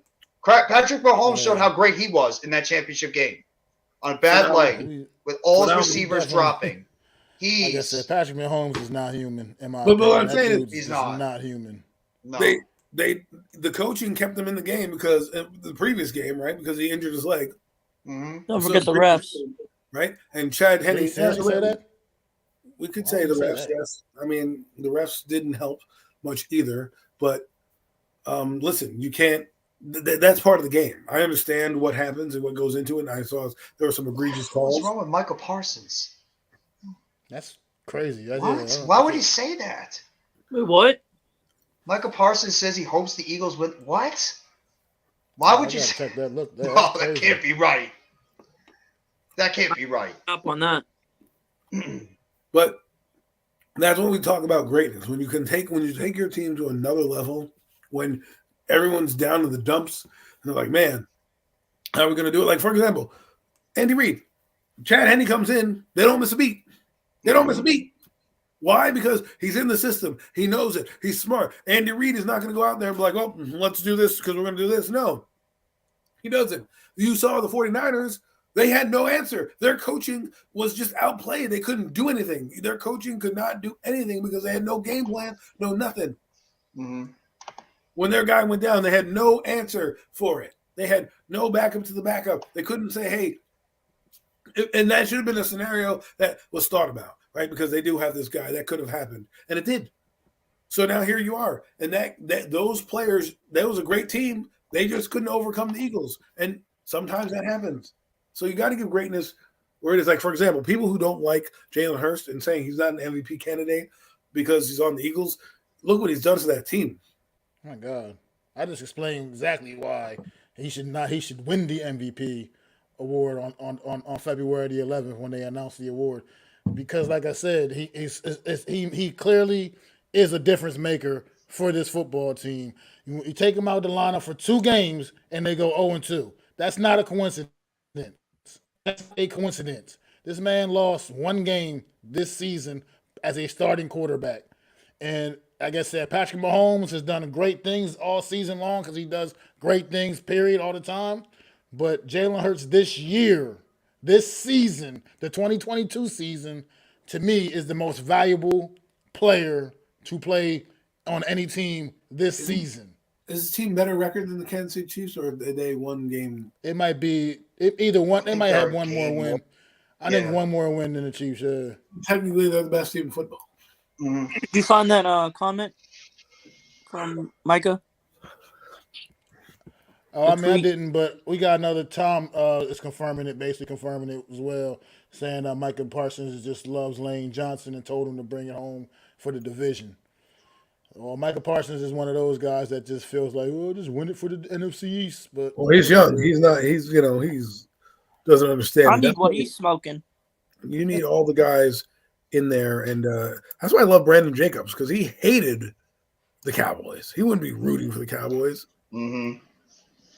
I mean, Kareem Abdul-Jabbar is still the all-time leading scorer in history of the NFL. I mean, at the NBA, and something is said about that because a lot of great players have come since he's retired. We've had LeBron James' whole entire career, and a lot of Jordan. I mean, a lot of other great players, man. And nobody seems to knock down that record yet. So that's very. First off, nobody cares about high school championships, and nobody cares about your college championships. Okay, there's a ton of guys. I mean, Christian Laettner won a national title. Am I counting that as part of his greatness? No, I call that his college career was great. Kareem Abdul-Jabbar. I wouldn't say he's not. I wouldn't say he's. You can say Bill Russell's the greatest winner of all time. I wouldn't say he's not mentioned when people. I know when I have conversations with my homies about all-time great NBA players. I don't know who you're talking to. Kareem's name comes up, and at least amongst my friends, anyway. I don't know. Listen, there's Google for a reason. Go Google some great players, watch some highlights, and educate everything. Because I think people, what they do is they overlook errors because of the era that they're in. Not the era. Wilt.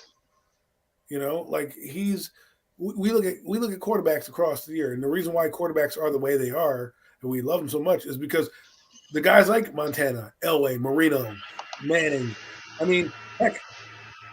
In the 90s, you didn't really have too many franchise guys, right? That's why it was so hard to find them. Now you're starting to find guys because, again, the RPO has ruined the quarterback position. It's made the quarterback less of a quarterback and more of a runner, which means your reads become less, and you're making the pass game more of a run game as opposed to an actual passing game. That's why these quarterbacks like a Daniel Jones, their efficiency is up. Why? Because they're throwing passes 5 yards from the line of scrimmage. When you do that, it's like taking, shots underneath the basket and then wondering why your percentage is high. Well, he's got the best percentage in the NBA. Yeah, because he's taking shots that are 2 feet away from the basket. You know what I mean? Your percentage is going to be high. When you start to become a team like the Golden State Warriors and you start to shoot the three-pointer and that doesn't go in, then you start to see the opportunities go down. Maybe the turnovers go up because you're trying to come back in the game. Right, the quarterback position has evolved in a funny way because remember, we used to have gadget quarterbacks come in. Seneca Wallace, used to come in for the Seattle Seahawks when he wanted to run a gadget play, when they wanted to run a QB draw. Cordell Stewart, when he first started in his career, they ran gadget plays for him and stuff like that. We didn't have these guys. Michael Vick kind of took it to a whole new level. Randall Cunningham, those kind of guys took it to a new level. Even Steve Young. But the reason why those guys, like what happened to Young? Injured, concussions. Randall Cunningham, injuries, became concussion. Troy Aikman, concussion. Well, Troy Aikman wasn't a runner. He just got beat up because he got beat up. But my point is these running guys don't last long. So now you're going to need to draft a second quarterback because when your guy goes down, because guess what? Runners get hit a lot. Guys are going out with concussions left and right. Tua's getting hit left and right. These guys are going to take bigger hits because they're not as safe in the pocket. So you're going to need a competent guy to come in behind him. People tend to forget that. They're like, oh, we don't need a quarterback. Oh, hold the position. Gone are the days of Eli Manning and those Iron Men. Gone. It's over. You're going to need a guy to come in. Look at the 49ers. They went through 4 quarterbacks in a season. Yeah. Almost had like Kyle Juszczyk at quarterback in the NFC Championship.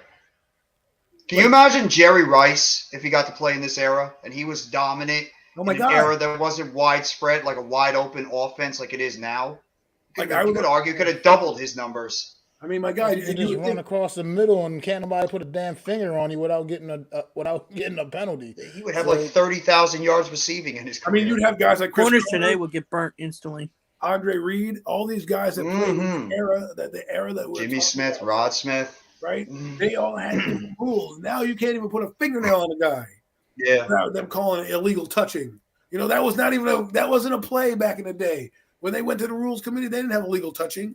They were just like, okay, you know, he was bumped past 5 yards or holding or deep. Yep. Everything was a PI. It wasn't a holding penalty. If you infraction the receiver at all or interfered with them at all, whether it was holding or not, they call PI. They didn't have, this is holding, this, you know. Now you can't even you chuck a guy inside 5 yards, it's borderline they throw a flag at you. I mean, in Jerry Rice's era, hit the damn quarterback. You can barely touch the quarterback without getting in Jerry roughing the Rice's passer. era, You put a fingernail on their helmet, it's a flag. in Jerry Rice's era, he had guys he had to deal with like Ronnie Lott, those type of players that would just take their heads off coming across the middle. Now, you hit somebody across the middle, it's a 15-yard penalty. They have to go back and replay to make sure you didn't hit him with your head, or did you hit him with the shoulder up with the shoulder? It's not a penalty. No. So And I wonder who introduced that. What'd you say? I said, I wonder who introduced that. It was just it's the NFLPA. The NFLPA. They want to avoid concussions and those type like head injuries. That's why they started introducing these rules. The concussion movie opened up people's eyes, and Yeah. the NFL got scared because that's their baby, right? And if you take kids away from the grassroots game, which it really does, that doesn't grow your game, right? Soccer continues to grow because kids play soccer all the time. Basketball continues to grow because kids play mini basketball all the time. Kids are getting pulled out of high school and pee wee football because of concussions, right?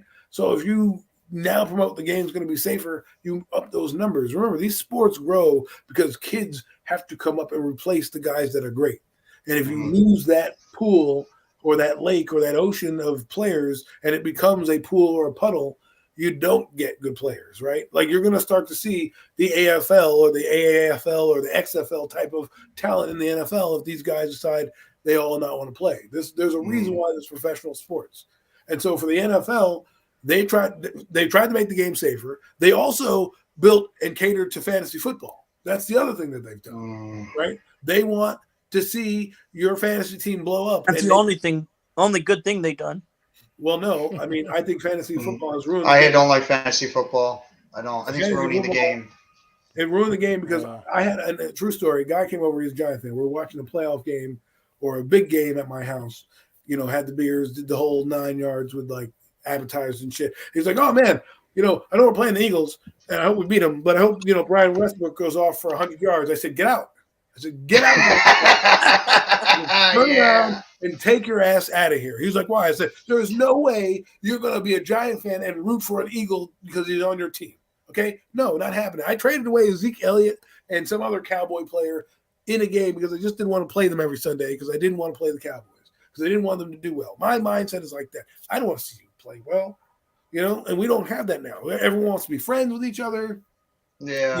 The league is generating revenue on gambling. That's why you see all these games are tight right now, right? These games are all tight because money's on the line. You see fantasy football. That's another reason why this game is up. They want track meets. It's happening in the NHL. It's happening in the NBA. The NBA used to be a good game because you used to post up players and get to dunk on people. You can't do that shit anymore. It's a 3-point shoot around now in the NBA. I'm all for player safety, no doubt. Indeed, I'm all for player safety, but it's just that some of the things are just a little too much. Like I said, you got to still make it fair for both sides of the football, and to me, it's getting less and less fair for the defensive side of the football. These guys go in. Some of these roughing the passer penalties we've seen this year in particular, man, It's been egregious, man. They've been terrible calls. A lot of them, to the point where it's just these guys. You can't expect a guy to just stop on a dime sometimes, and they're going to make a little contact, and you're going to. Why we put pads on? Exactly. Yeah, it's the way the contact occurs. You gotta really use better. You got to use better judgment than just saying, "Oh, you took him down to the ground." This is a 250-pound linebacker hitting a 200-pound quarterback that he was going full speed after, and the quarterback might have got rid of the ball a second before he got there. You're not going to necessarily be able to just control yourself and totally Dexter Lawrence. Anybody? Totally not make contact. Well, it's not just a lot of people. It's been a lot. I know. I'm just bringing that as an example because it's exactly a lot of egregious ones this year. One of the biggest hits that was never called for roughing the passer was Tony Saragusa landing on Richie Gannon in the 2000 playoffs. I mean, that's kind of where roughing the passer started to go, because when he came in, he was like 350 pounds. He tackled the ever-living shit out of Rich Gannon. And then he took his 340-pound ass and just basically laid on him like a beach whale. And Rich Gannon was out of the game. Out of the game. Like, out of the game. And so I understand sometimes if you want to say like that, but to Mac's point, you're going to go in there. Good analogy, Adam. Right. The thing is, you're going in there a million miles an hour. The guy throws the ball, and I'm supposed to hit the brakes? Yeah, exactly. Yeah, like just instant stop. Like, what? Yeah, like, like, I have ABS in my shoes. Like, come on, like the NFL has become so bad now that you just sit there and after a play, you're just waiting for a yellow flag to come out and then call a flag. Exactly. It's become that brutal now on defense, especially. You're a defensive player. What are you going to do? Because they need to use better judgment on like every deep pass. You're sitting there waiting. Is there a flag on the play? Every play, exactly. Like Joe Buck is notorious for saying no flags. He'll score touchdown, whatever, right? And you're just like, now if you hear a guy go off and say touchdown, you're like, where's the flag? Is there a flag? Where's that little yellow icon that's going to pop up on the graphic? And it's because the game is soft. They've made it soft. The players. I blame the NFLPA, and here's why. The NFLPA decided one day we don't want to wear pads anymore. We want to wear, shorts and T-shirts and walk around in our underwear and pose like Greek gods. Like, no. Okay, fine. You want to do that? Guess what? Why do we have so many tissue injuries? Why do we have so many injuries in general? Why do you think concussions are happening more frequently now? Because your body is not building up the tolerance of taking a hit. Okay? Yep. It's like asking a boxer to go out and box 12 rounds after you've danced around doing cardio all day, never hitting a heavy bag or never sparring with an opponent. You are not going to get the product you want. Your body's not going to respond the same way, and you're going to get the injuries that we see all across the league, soft tissue injuries. They want to blame the field turf. Field turf is a proponent of that, but I also believe the calluses are also part of that. Why? Because when you build up, like Brian Cox played with a broken leg, didn't realize it was broken until he walked off the field, and he was like, "Yo, my leg hurts." They're like, "Yeah, you need to come off, kid." You know what I mean? Like, you took the X-ray, you need to come off the field. Those are the type of guys I want to see, the throwbacks. We got guys now, even in baseball. A pitcher is like a golden child. He gets a fucking hangnail. He's out for 10 days. Jacob deGrom. You got a fucking blister on your hand. You're like, oh, I can't throw. Can't throw, boss. Can't do my job. You know what I'm saying? The NBA, you sneeze on a guy, that's it. Even in the NFL, you got like guys have finger injuries. I can't play. I got a finger injury. Like really, like pull that shit out, take a cortisone, and get the fuck back in the game. That's what I would have done. Get back in the game. That's what I would have done to Purdy. I would have said, Purdy, I'm numbing your hand. Good luck. Clack. I want to win this game. You know what I mean? Yeah. No safety. Safety. Fellas, all right, just over the last couple of days, obviously we've had some changes around the league. We had a couple coaching vacancies occupied now. Denver Broncos have a new head coach. They're so stupid. By the name of Sean Payton. How you guys feel about how all that went down yesterday? I think the Denver Broncos have no idea what the hell they're doing, and they're taking a shot in the dark that Sean Payton is going to come back there and he's going to resurrect Russell Wilson after he looked like he was done last year. I mean, they are really, really taking a big chance with trading away all their draft capital for Russell Wilson and now for Sean Payton, that he can find a way to get the most out of Russell Wilson and that Denver Broncos team when you have to deal with Justin Herbert and you still got to deal with Patrick Mahomes in a very tough AFC conference. I mean, it's a ballsy move. I get why Denver is doing it. This is pretty much like a home run shot.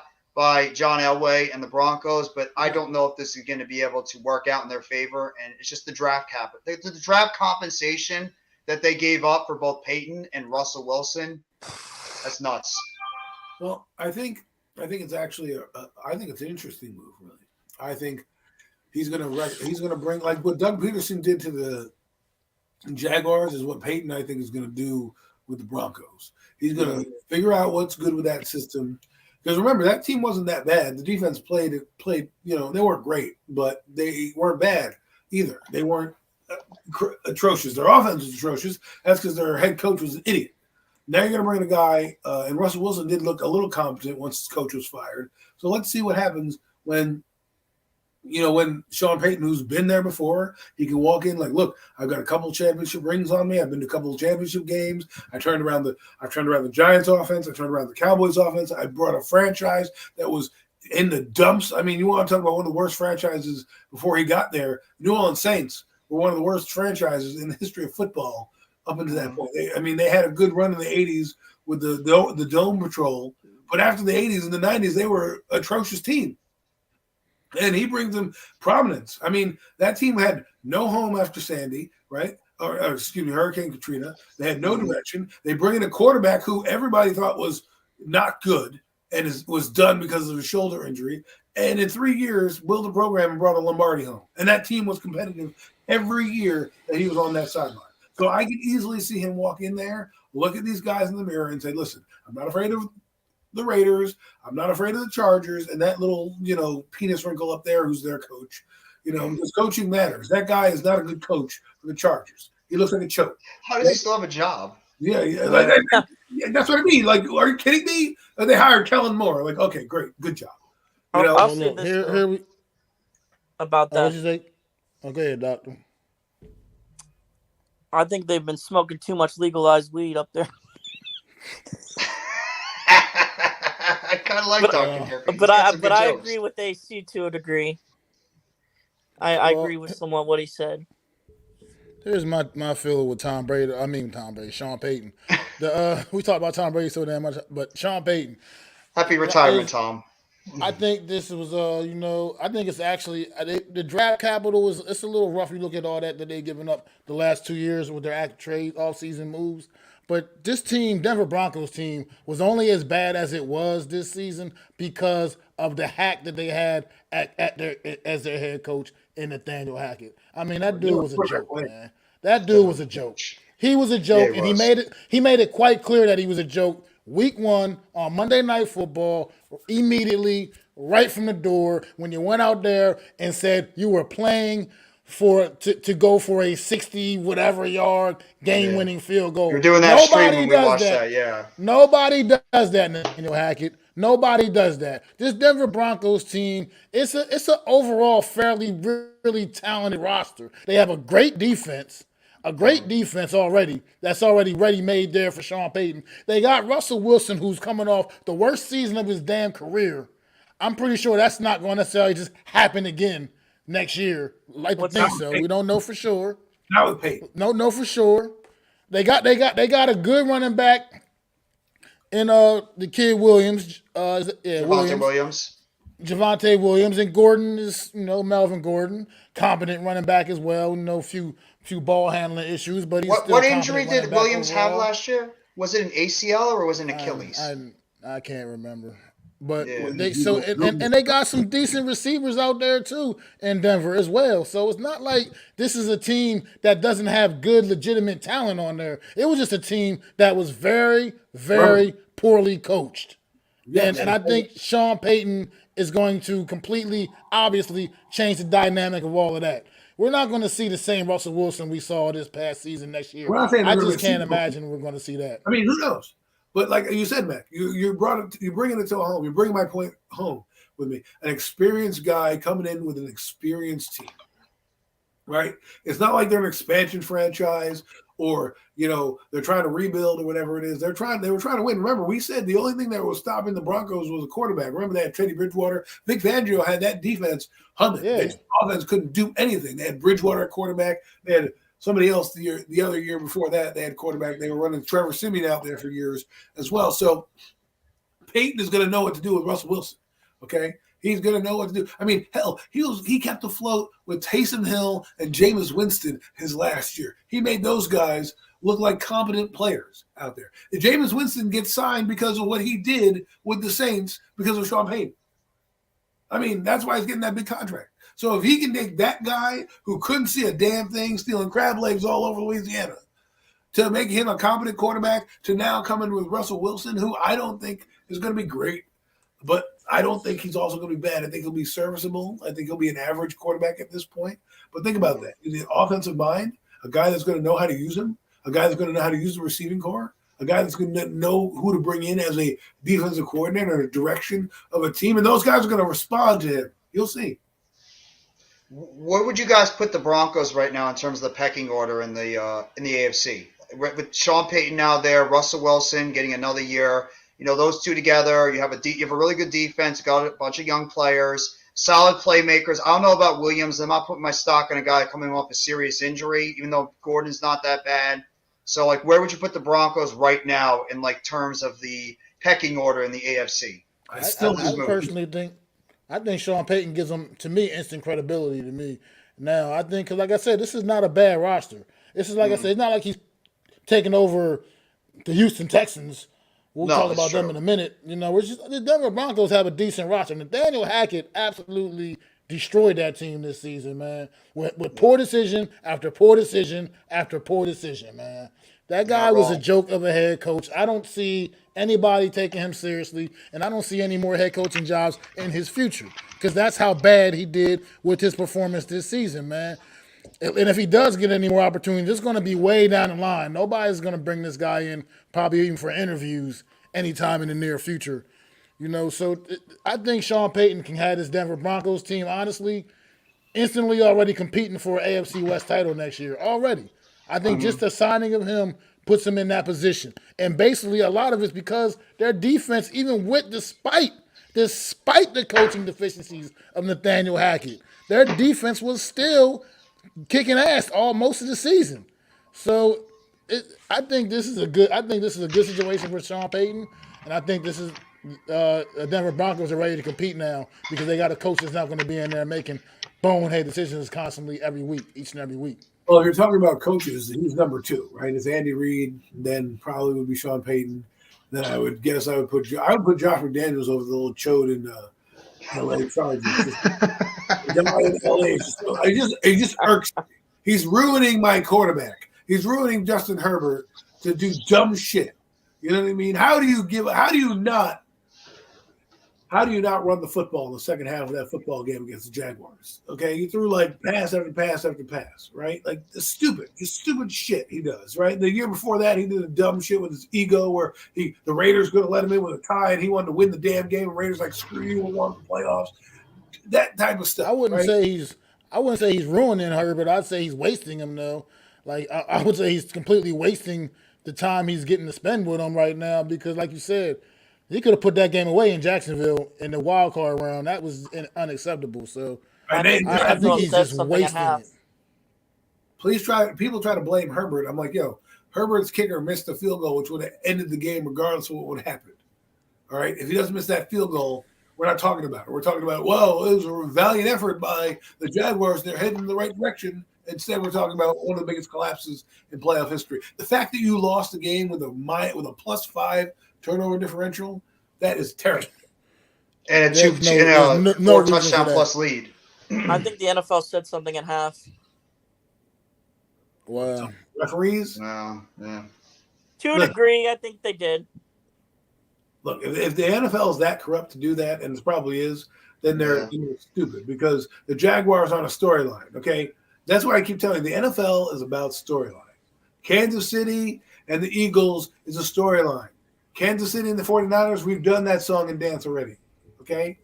49ers, Bengals, we've done that song and dance, But if you look at the Eagles, who the hell's vacuuming? Is that you, man? Well, it's not me. But is it me? I don't know what that was. But sorry. We're good now. We're good. Okay. One thing we'll talk about the other guy that got a new job yesterday, man. How you feel about D'Amico Ryans the former defensive coordinator for Well the 49ers, deserved. taking over in Houston. Well deserved. I mean, he definitely deserved an opportunity. I definitely agree with the opportunity. He deserves the opportunity. Unfortunately, it's for the Houston Texans, and I'm just not sure how I feel about that. Well, it depends on what they're going to do with him, right? If you're going to scapegoat him like you did the last two coaches, then he's not going to have a chance. But it really will be. I want to find out who his offensive coordinator is going to be, because that will really. The defensive coordinator guys are getting a raw deal because the offense is so innovative these days, right? So like Wink Martindale, if he came in and said, I'm going to bring, Shea Tierney with me, and he can take all the Brian Dable secrets, then you might be able to convince that team, hey, yeah, I'm going to win with you. Because the thing with Dable, we were like, all right, Dable's the offensive guy. Who is he going to bring on for the defensive coordinator? Because we knew that the offense was covered. Right. Then when he brought in a coordinator like Kafka, we weren't worried because we already knew a guy could make plays because he's on that side of the football.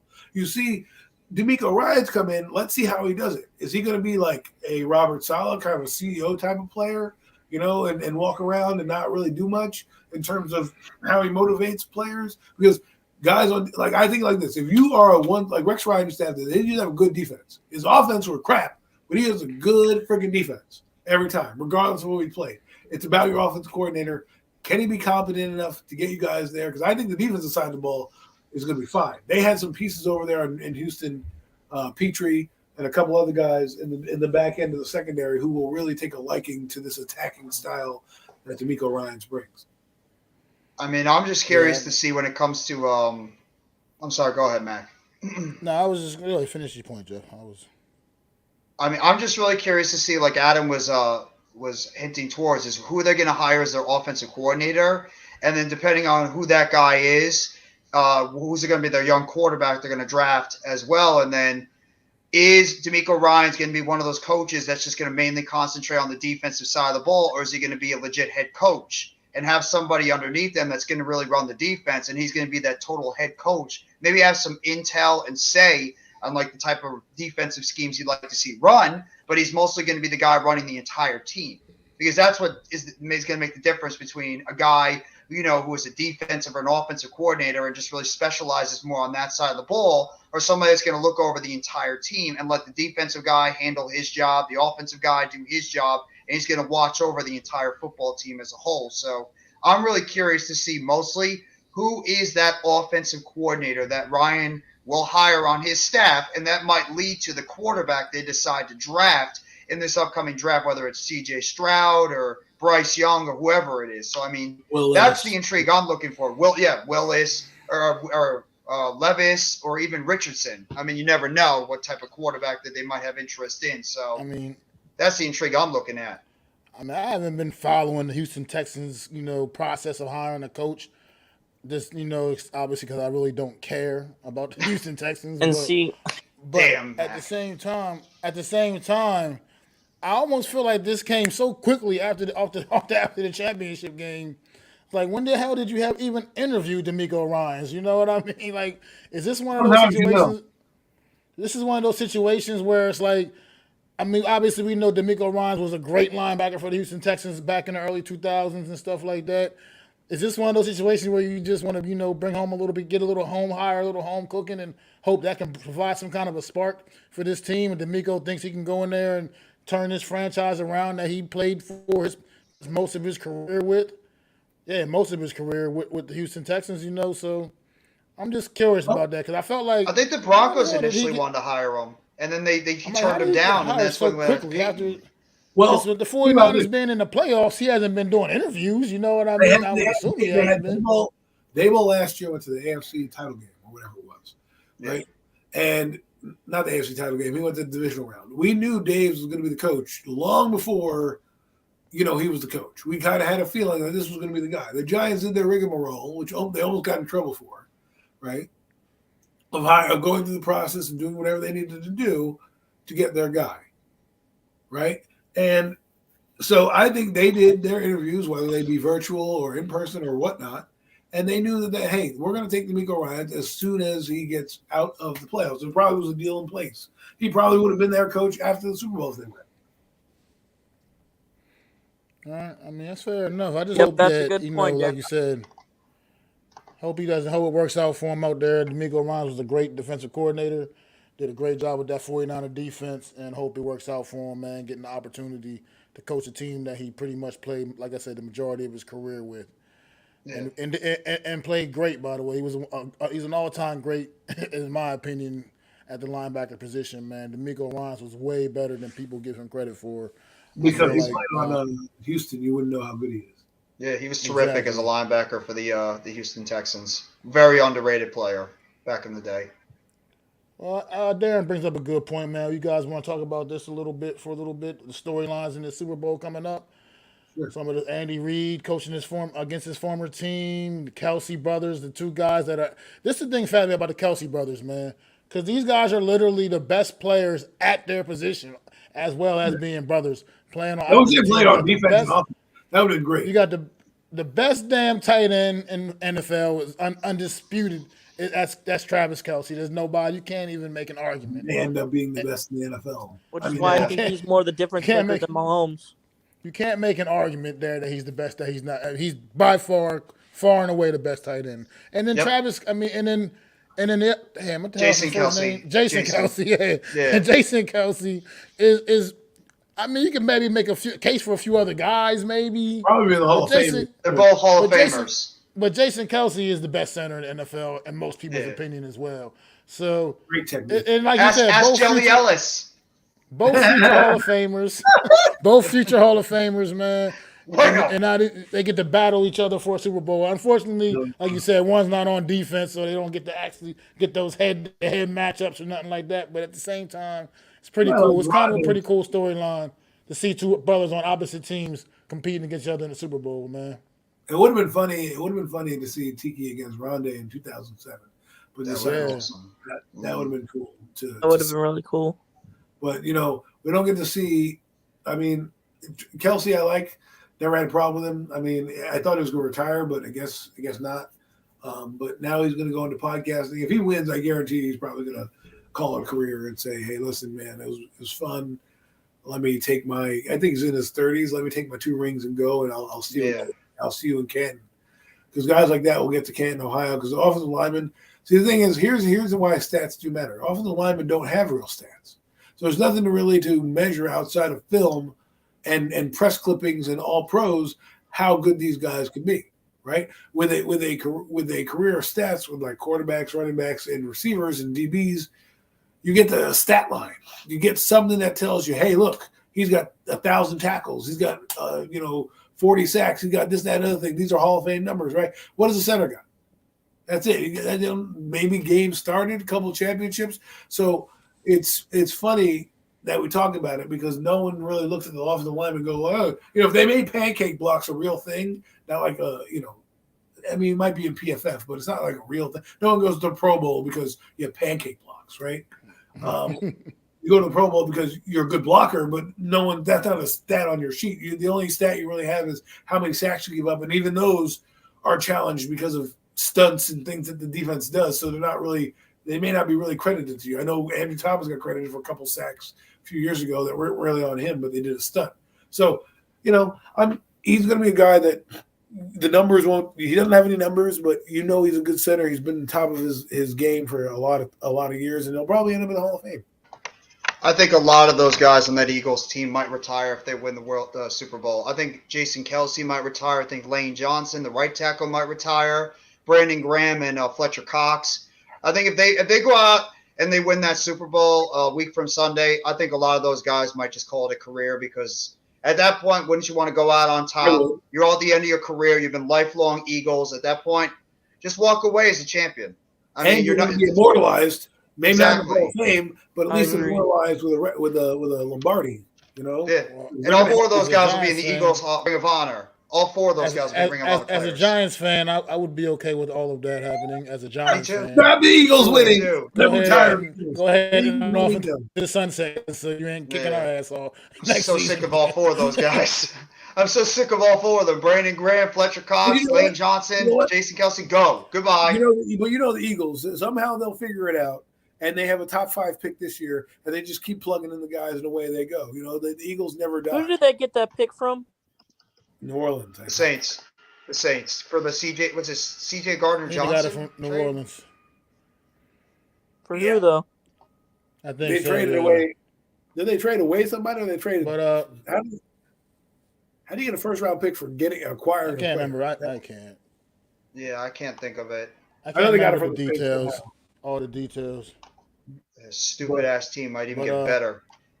Brandon Graham is one of those intriguing players to me too, because Brandon Graham, he came out in the same draft class as JPP, our former New York Giant pass rusher JPP. They were all in the same, and JPP got off to I think a much faster start to his career. Did a lot of his great things earlier in his career, whereas Brandon Graham seems to be like almost like the ageless wonder at this point now, playing literally some of his best football of his career at this point of his career right now. Still, like, guy's engine is just running, man. He's one of those it's just one of those intriguing stories I looked at. Like, I remember kind of clowning him, talking about, hey, we got the better guy. Brandon Graham got drafted ahead of JPP in that draft. And I remember clowning Eagle fans out, we got the better guy. You guys are bum. He don't do this. He ain't like our guy. JPP had that big 18 sack season or whatever it was.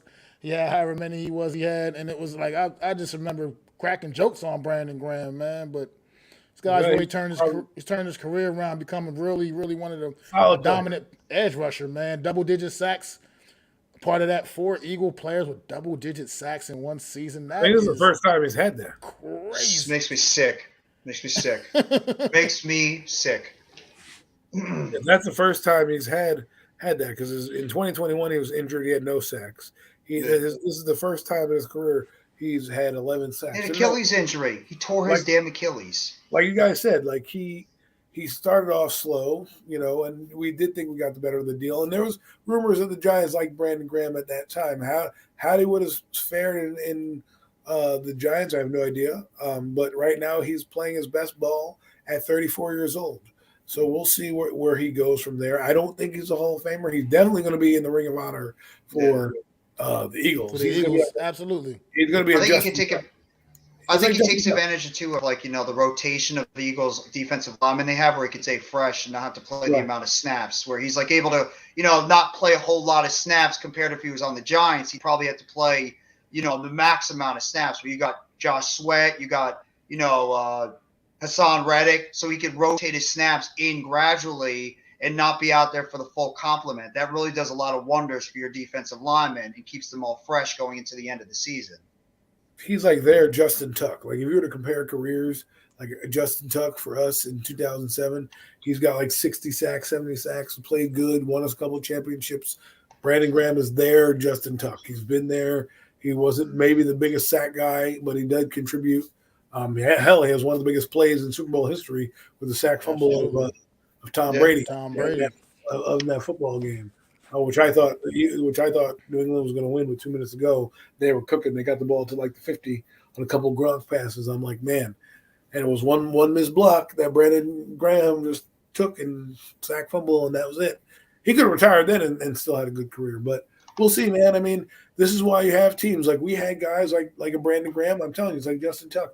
It's good to have good players, and it's okay that they're good. Not everybody's got to be a Hall of Famer. I think sometimes as fans, we talk about our players, and we're like, this guy's great. At least amongst my friends, this guy's better than this guy. He's the best defensive this. He's the best offensive this. He's the best. And you're like, no, bro, he's not, but he's good. He can be in the top 10. You're a hater. You're this. You're that. Like, it's just. Love it when people say that. Right, you're a hater when you disagree with their opinion, but when the entire world agrees with your opinion, it's a moot point. Like, for example, Dexter Lawrence. I think he's a good D tackle, top 5. Someone argues with me every day about how he's a top D tackle in the league. I'm like, but the guy Jones on Kansas City is borderline defensive player of the year. You have Keenan Williams, who's pretty good, and if you want to lump in Aaron Donald there, just of sheer talent, you can as well. So Dexter Lawrence being 4 or 5 after those guys is not a bad deal. Doesn't mean he may not go to the Hall of Fame or may not get the respect he deserves. That's what we're talking about. Yeah. Thanks for stopping in, Darren, man. I really appreciate you, man. Make sure you sub up to us, if you don't mind. Sub up to us all up here, brother. Myself, Adam, Jeff. I'm trying to reach 100 people. I actually got to hop off, guys. I got to get ready for the Nets and the Celtics game. All right, man. I want to say thank you guys for having me on the chat. Everybody, go sub up to these gentlemen right here. I don't know if you have a channel too, Dr. Derpy, and I congratulations do. to your Pittsburgh Steelers as well. I thought they actually had a pretty good season, and I think Pickett's actually a very good young quarterback. But Mac, Adam, kill it for the rest of the show. Thank you guys for having me on, and I'll talk to you guys later. Four Horsemen. All right, Jeff, man, take it easy, Oh. bro. We're gonna be wrapping it up soon. So, any final thoughts, Mr. Derpy? If you have anything you want to talk about your Pittsburgh Steelers before you go, man, like and the expectations for the off season, what you looking forward to seeing them, kind of moves you looking forward to seeing them make? I actually wanted to talk about your Giants, but Go ahead. Go ahead. Whatever you want. Talk about whatever you want, bro. and maybe the Super Bowl predictions, but Okay, knock yourself out, man. what do you think you guys need this offseason? Well, where do you want me to start? Yeah. I think you need a number one Right. number one receiver. I'll Right take about that. Put that in the cart. But I think Slayton can be that. Nope. He's I'm leaving him He can't. outside. Slayton cannot be Can't. that. Slayton cannot be that. Slayton dropped one of the biggest passes that gets overlooked because we won a football game against Minnesota. But if he catches that, if the Minnesota goes back down and scores that game, that pass would have been the worst pass in his career to drop. He was wide open, nothing but green grass in front of him. And I guess I'm not even going to go into it. It's just going to make me angry. But go ahead. I do think you need a linebacker too, Yeah, real but that- linebacker, We need a couple of them. Put that in the cart. and maybe some secondary. Yeah, little we'll bit. take them too. Put those in the cart. Oh, yep. But I think your defensive line is decent enough to, No, man, we got to get some guys in here. Gotta Jelly get some Elliott does depth. not work. Yeah, Jelly we gotta Elliott get does some not work depth. for me. He needs to hit the road. We need some interior offensive linemen also on that list. yeah, Put a couple maybe of those like guys some on depth. there. We need a real center. We were just talking about Jason Kelsey. We need The a backup real quarterback. we need a real center. We need a backup quarterback. We need a lot. This The New Steelers York nowhere near Giant as team good as our 9 and 6 overachieved. record. Yeah, we They really- overachieved this year. The Giants. How young is your team? The Giants are They're one of the youngest teams in the league. You know, No, they're one of the young. They said one of the youngest teams in the league. like we're like not as bad as the bad teams in the NFL, but we're not as good as the good teams in the NFL. And if we Exactly. find a team like, for example, Minnesota, who one strength is better than the other, their offense is better than their defense, we can compete with them. But if you take a team like the Eagles or the 49ers, we are going to get the doors blown off because we just don't have the horses to run with those guys. And that's where the Giants are in a conundrum right now, which many teams are in the NFL. They're a mediocre, middle-of-the-road 500 team, and I think they're going to win about 9 games next year as well. Whether that gets them into the playoffs, I don't know, but I think a solid 9 games is where they should fall in the category. Like Max said, I think they overachieved with the talent they had. They have 20 guys that are free agents right now, and we'll see where they go. I mean, they're in negotiations right now with Barkley. Was it your head coach or your offensive coordinator that you hired this recent season? Well, both. Everybody. Both? You hired both? Whole new coaching staff this season. This is a whole new coaching staff that we had this year. They both did very well for you. I'll say that. Well, our coach is very good, but I will tell you this. You will find out who Daniel Jones really is this season if they get the wide receiver, because I don't think you can win the same way every year. This wire to wire, this wall to wall, this like frenetic kind of pace. You're going to have to eventually throw the ball downfield. Yeah. And the Eagles put the blueprint out to beat the Giants last week. They basically said, okay, we're going to take away what you do best, and that's your short passing game. And all they do was drop back in the zone and let their 4 guys rush. And they put a spy on Daniel. And it took them out of their game completely. The Giants had no answer for anything that they did. So going forward, they're going to need to get that number 1 to try to open up the offense a little more. What that's going to do, which people aren't going to like, is the EPA that everyone's throwing around, that random stat about efficiency per pass attempt or whatever that stupid stat is that nobody's heard about till Daniel Jones, right? That's going to go up and down because you're going to throw more. The ball's going to be in harm's way. The ball's going to get tipped when you go. I mean, looking across the league, we got Joe Burrow. He threw passes. They got tipped in the game, right? But also, all of a sudden, Daniel Jones doesn't get any tip passes. No, it's because when you put things in front of a guy and you say, here, turn around and run 5 yards, or we're going to run you into an open space, that's easier to make those throws. When you have to go deeper and you have to do deeper dropbacks and you actually have to buy more time and read more fields, that's when you'll see what's going to happen. Because when this offense is going to change up once we get more pieces, because you just can't stay that stagnant and that kind of conservative ball all the time. They open it up a little bit. I think you'll see them open it up a little bit more. Against the Eagles, they couldn't do nothing. Against Minnesota, they ran a track meet. So we'll find out. We'll see what happens. But I think they're going to open it up, which is going to expose one of our weaknesses, which I think is our quarterback when he passes. But that's a story for another day. Now, what do you think the Steelers should do? Stay the course, man. Mike Tomlin has done a great job with that. Look at what you did this year. This year, you had 2 quarterbacks come in. You had Mason Rudolph and Mitch Trubisky, and they both got beat out by Kenny Pickett. You guys won 8 games, I think 9 games. Funny thing is we were supposed to look at Russell Wilson. You were flirting with the playoffs, right? And now here you are, a year under your belt. You're going to get more players in the draft, probably a receiver, probably another couple offensive linemen. You got a stud running I back. actually am opposing against actually an offensive line pick because of how young they were. Yeah, but and how they got better over the season. Well, you can never have too many depth pieces, right? I look at them. You have George Pickens right now, who I loved coming out in the draft. Absolutely loved. Matt can attest to it. I thought Rondell Robinson was the wrong pick. I would pick George Pickens. If I were the GM, that's why I'm sitting here on the couch and you're, not in the GM box. But with George Pickens, I would get yourself another receiver or another tight end.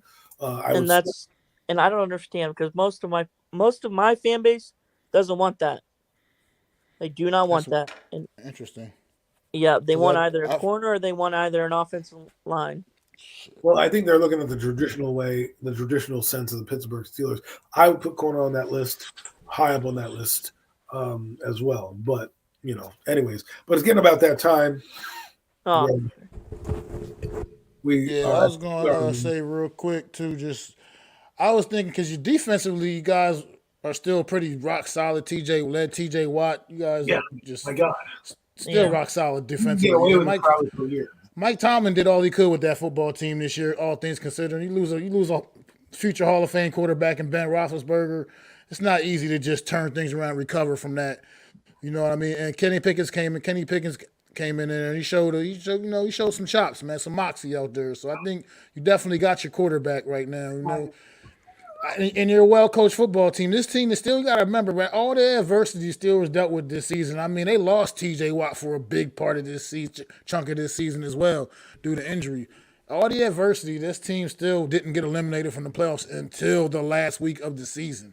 So this team kind of overachieved as well too. So I think you guys, the future's still bright for the Pittsburgh Steelers, man. As long as you just keep staying, like Adam said, stay the course, man, and just keep doing everything that's been making you guys great for all these years.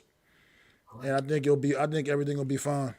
Quickly though, do you have any predictions for the Super Bowl? Or are you gonna wait on that? Oh yeah, you can do a prediction if you like.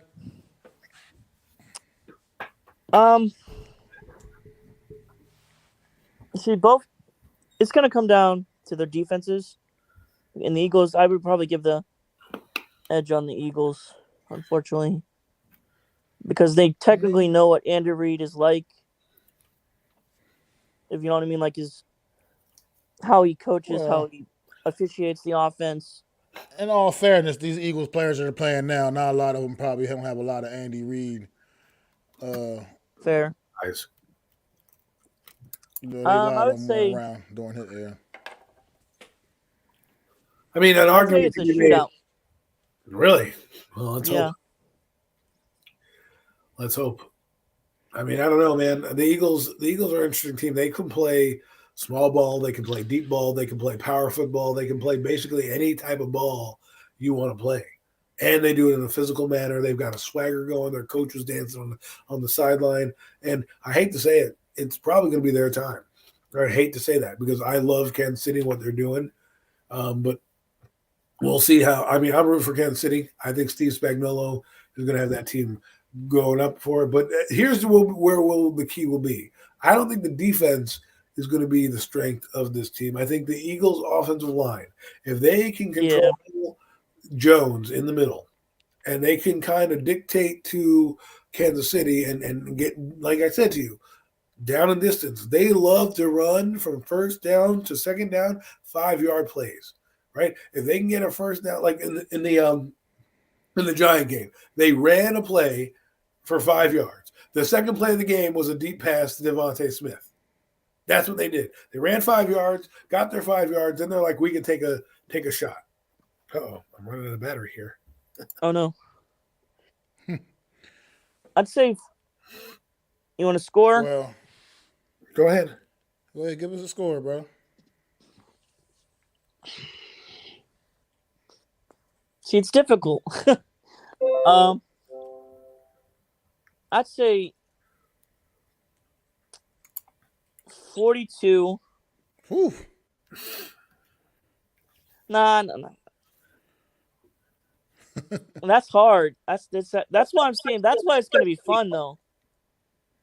I mean, because the outcome. It's Because going to be fun. Yeah. Well, I think maybe like I know what I want to happen, but I'm not sure if it's going to play out that way. Well, Mac, let it go because I only got 19% of my battery life. So, what is your score? I just feel I feel like I want the Chiefs to win, obviously, because I just can't stand the Eagles, and they already got the Super Bowl a couple of years ago. That's good enough for them. Exactly. But at the same time, I got to see what version of Patrick Mahomes we're going to get, because if we get that gimpy guy that was running out there against Cincinnati, this is a different defense he's going against, and they get after it, and he's going to have to be a little bit more mobile against this Eagle front seven. So, well, the good thing is you have a week off. So, yeah, that's why I want to kind of, before I make my real official prediction, I kind of want to see how Patrick Mahomes is trending going into next week. That's called a tease, folks. And then I lay my official prediction down on some stream somewhere, because we won't be doing this show next week. Unfortunately, we'll be taking the week off, and we'll be back to recap for a Super Bowl recap the following Wednesday. But I got, yes. You know what I got? 38-27 Eagles. Woo! 38-27 Eagles. With that, you have to be leaving the stream because I'm not rooting for the Eagles on this stream. No, I'm just kidding. But Dr. Derby, great talking with you, man. Thanks for joining us today. Appreciate it. The show. Appreciate you coming on, sharing your thoughts, being a football fan. Appreciate it, man. No doubt indeed. Sub up to Dr. Derby too. I just subbed up to his channel, and you guys can sub up to Dr. Derby as well, man. Derby Entertainment. So appreciate you guys doing that. Everybody, sub up to myself, Adam Costas, the Hardcore Sports Network. Let's help us all grow, man. And we're going to keep bringing. This has been a great season finale. Appreciate you guys all out there, man. And like I said, this is official season finale, but we'll still be here and there during the off-season shows here and there. We're going to work a schedule out, me and Adam. We're going to keep bringing that heat for y'all on Wednesdays, man. It's just not going to be a weekly show for the off-season. We need a break, too. 17 days. It's going to get a little quiet for a little bit, so we're going to take a little bit of time and let some news and some things build up, and then we'll be right coming back at y'all, man. So especially when the draft hits, we'll be definitely turning things up around that time frame. So just stay tuned, and me and Adam gonna have some nice things for y'all coming up going forward, man. Dr. Derby, once again, thanks for joining us. And it's y'all boy Mac the Giants fan. It's my guy Adam Costas and our special guest Dr. Derby, man. Appreciate it, brothers. Appreciate it. This is my boy. This is me, Mac the Giants fan, saying peace. A-Town down. I'd like to thank you all for listening. If you was feeling this, please take time to subscribe and smack them likes. Feel free to drop a comment. Let me know what you think. Don't forget to ring that bell so you know when I'm dropping new content. It's your boy, Mac the Giants fan. You can find me on Twitter, YouTube, and Facebook at Mac the Giants fan. That's MacDa Giants fan.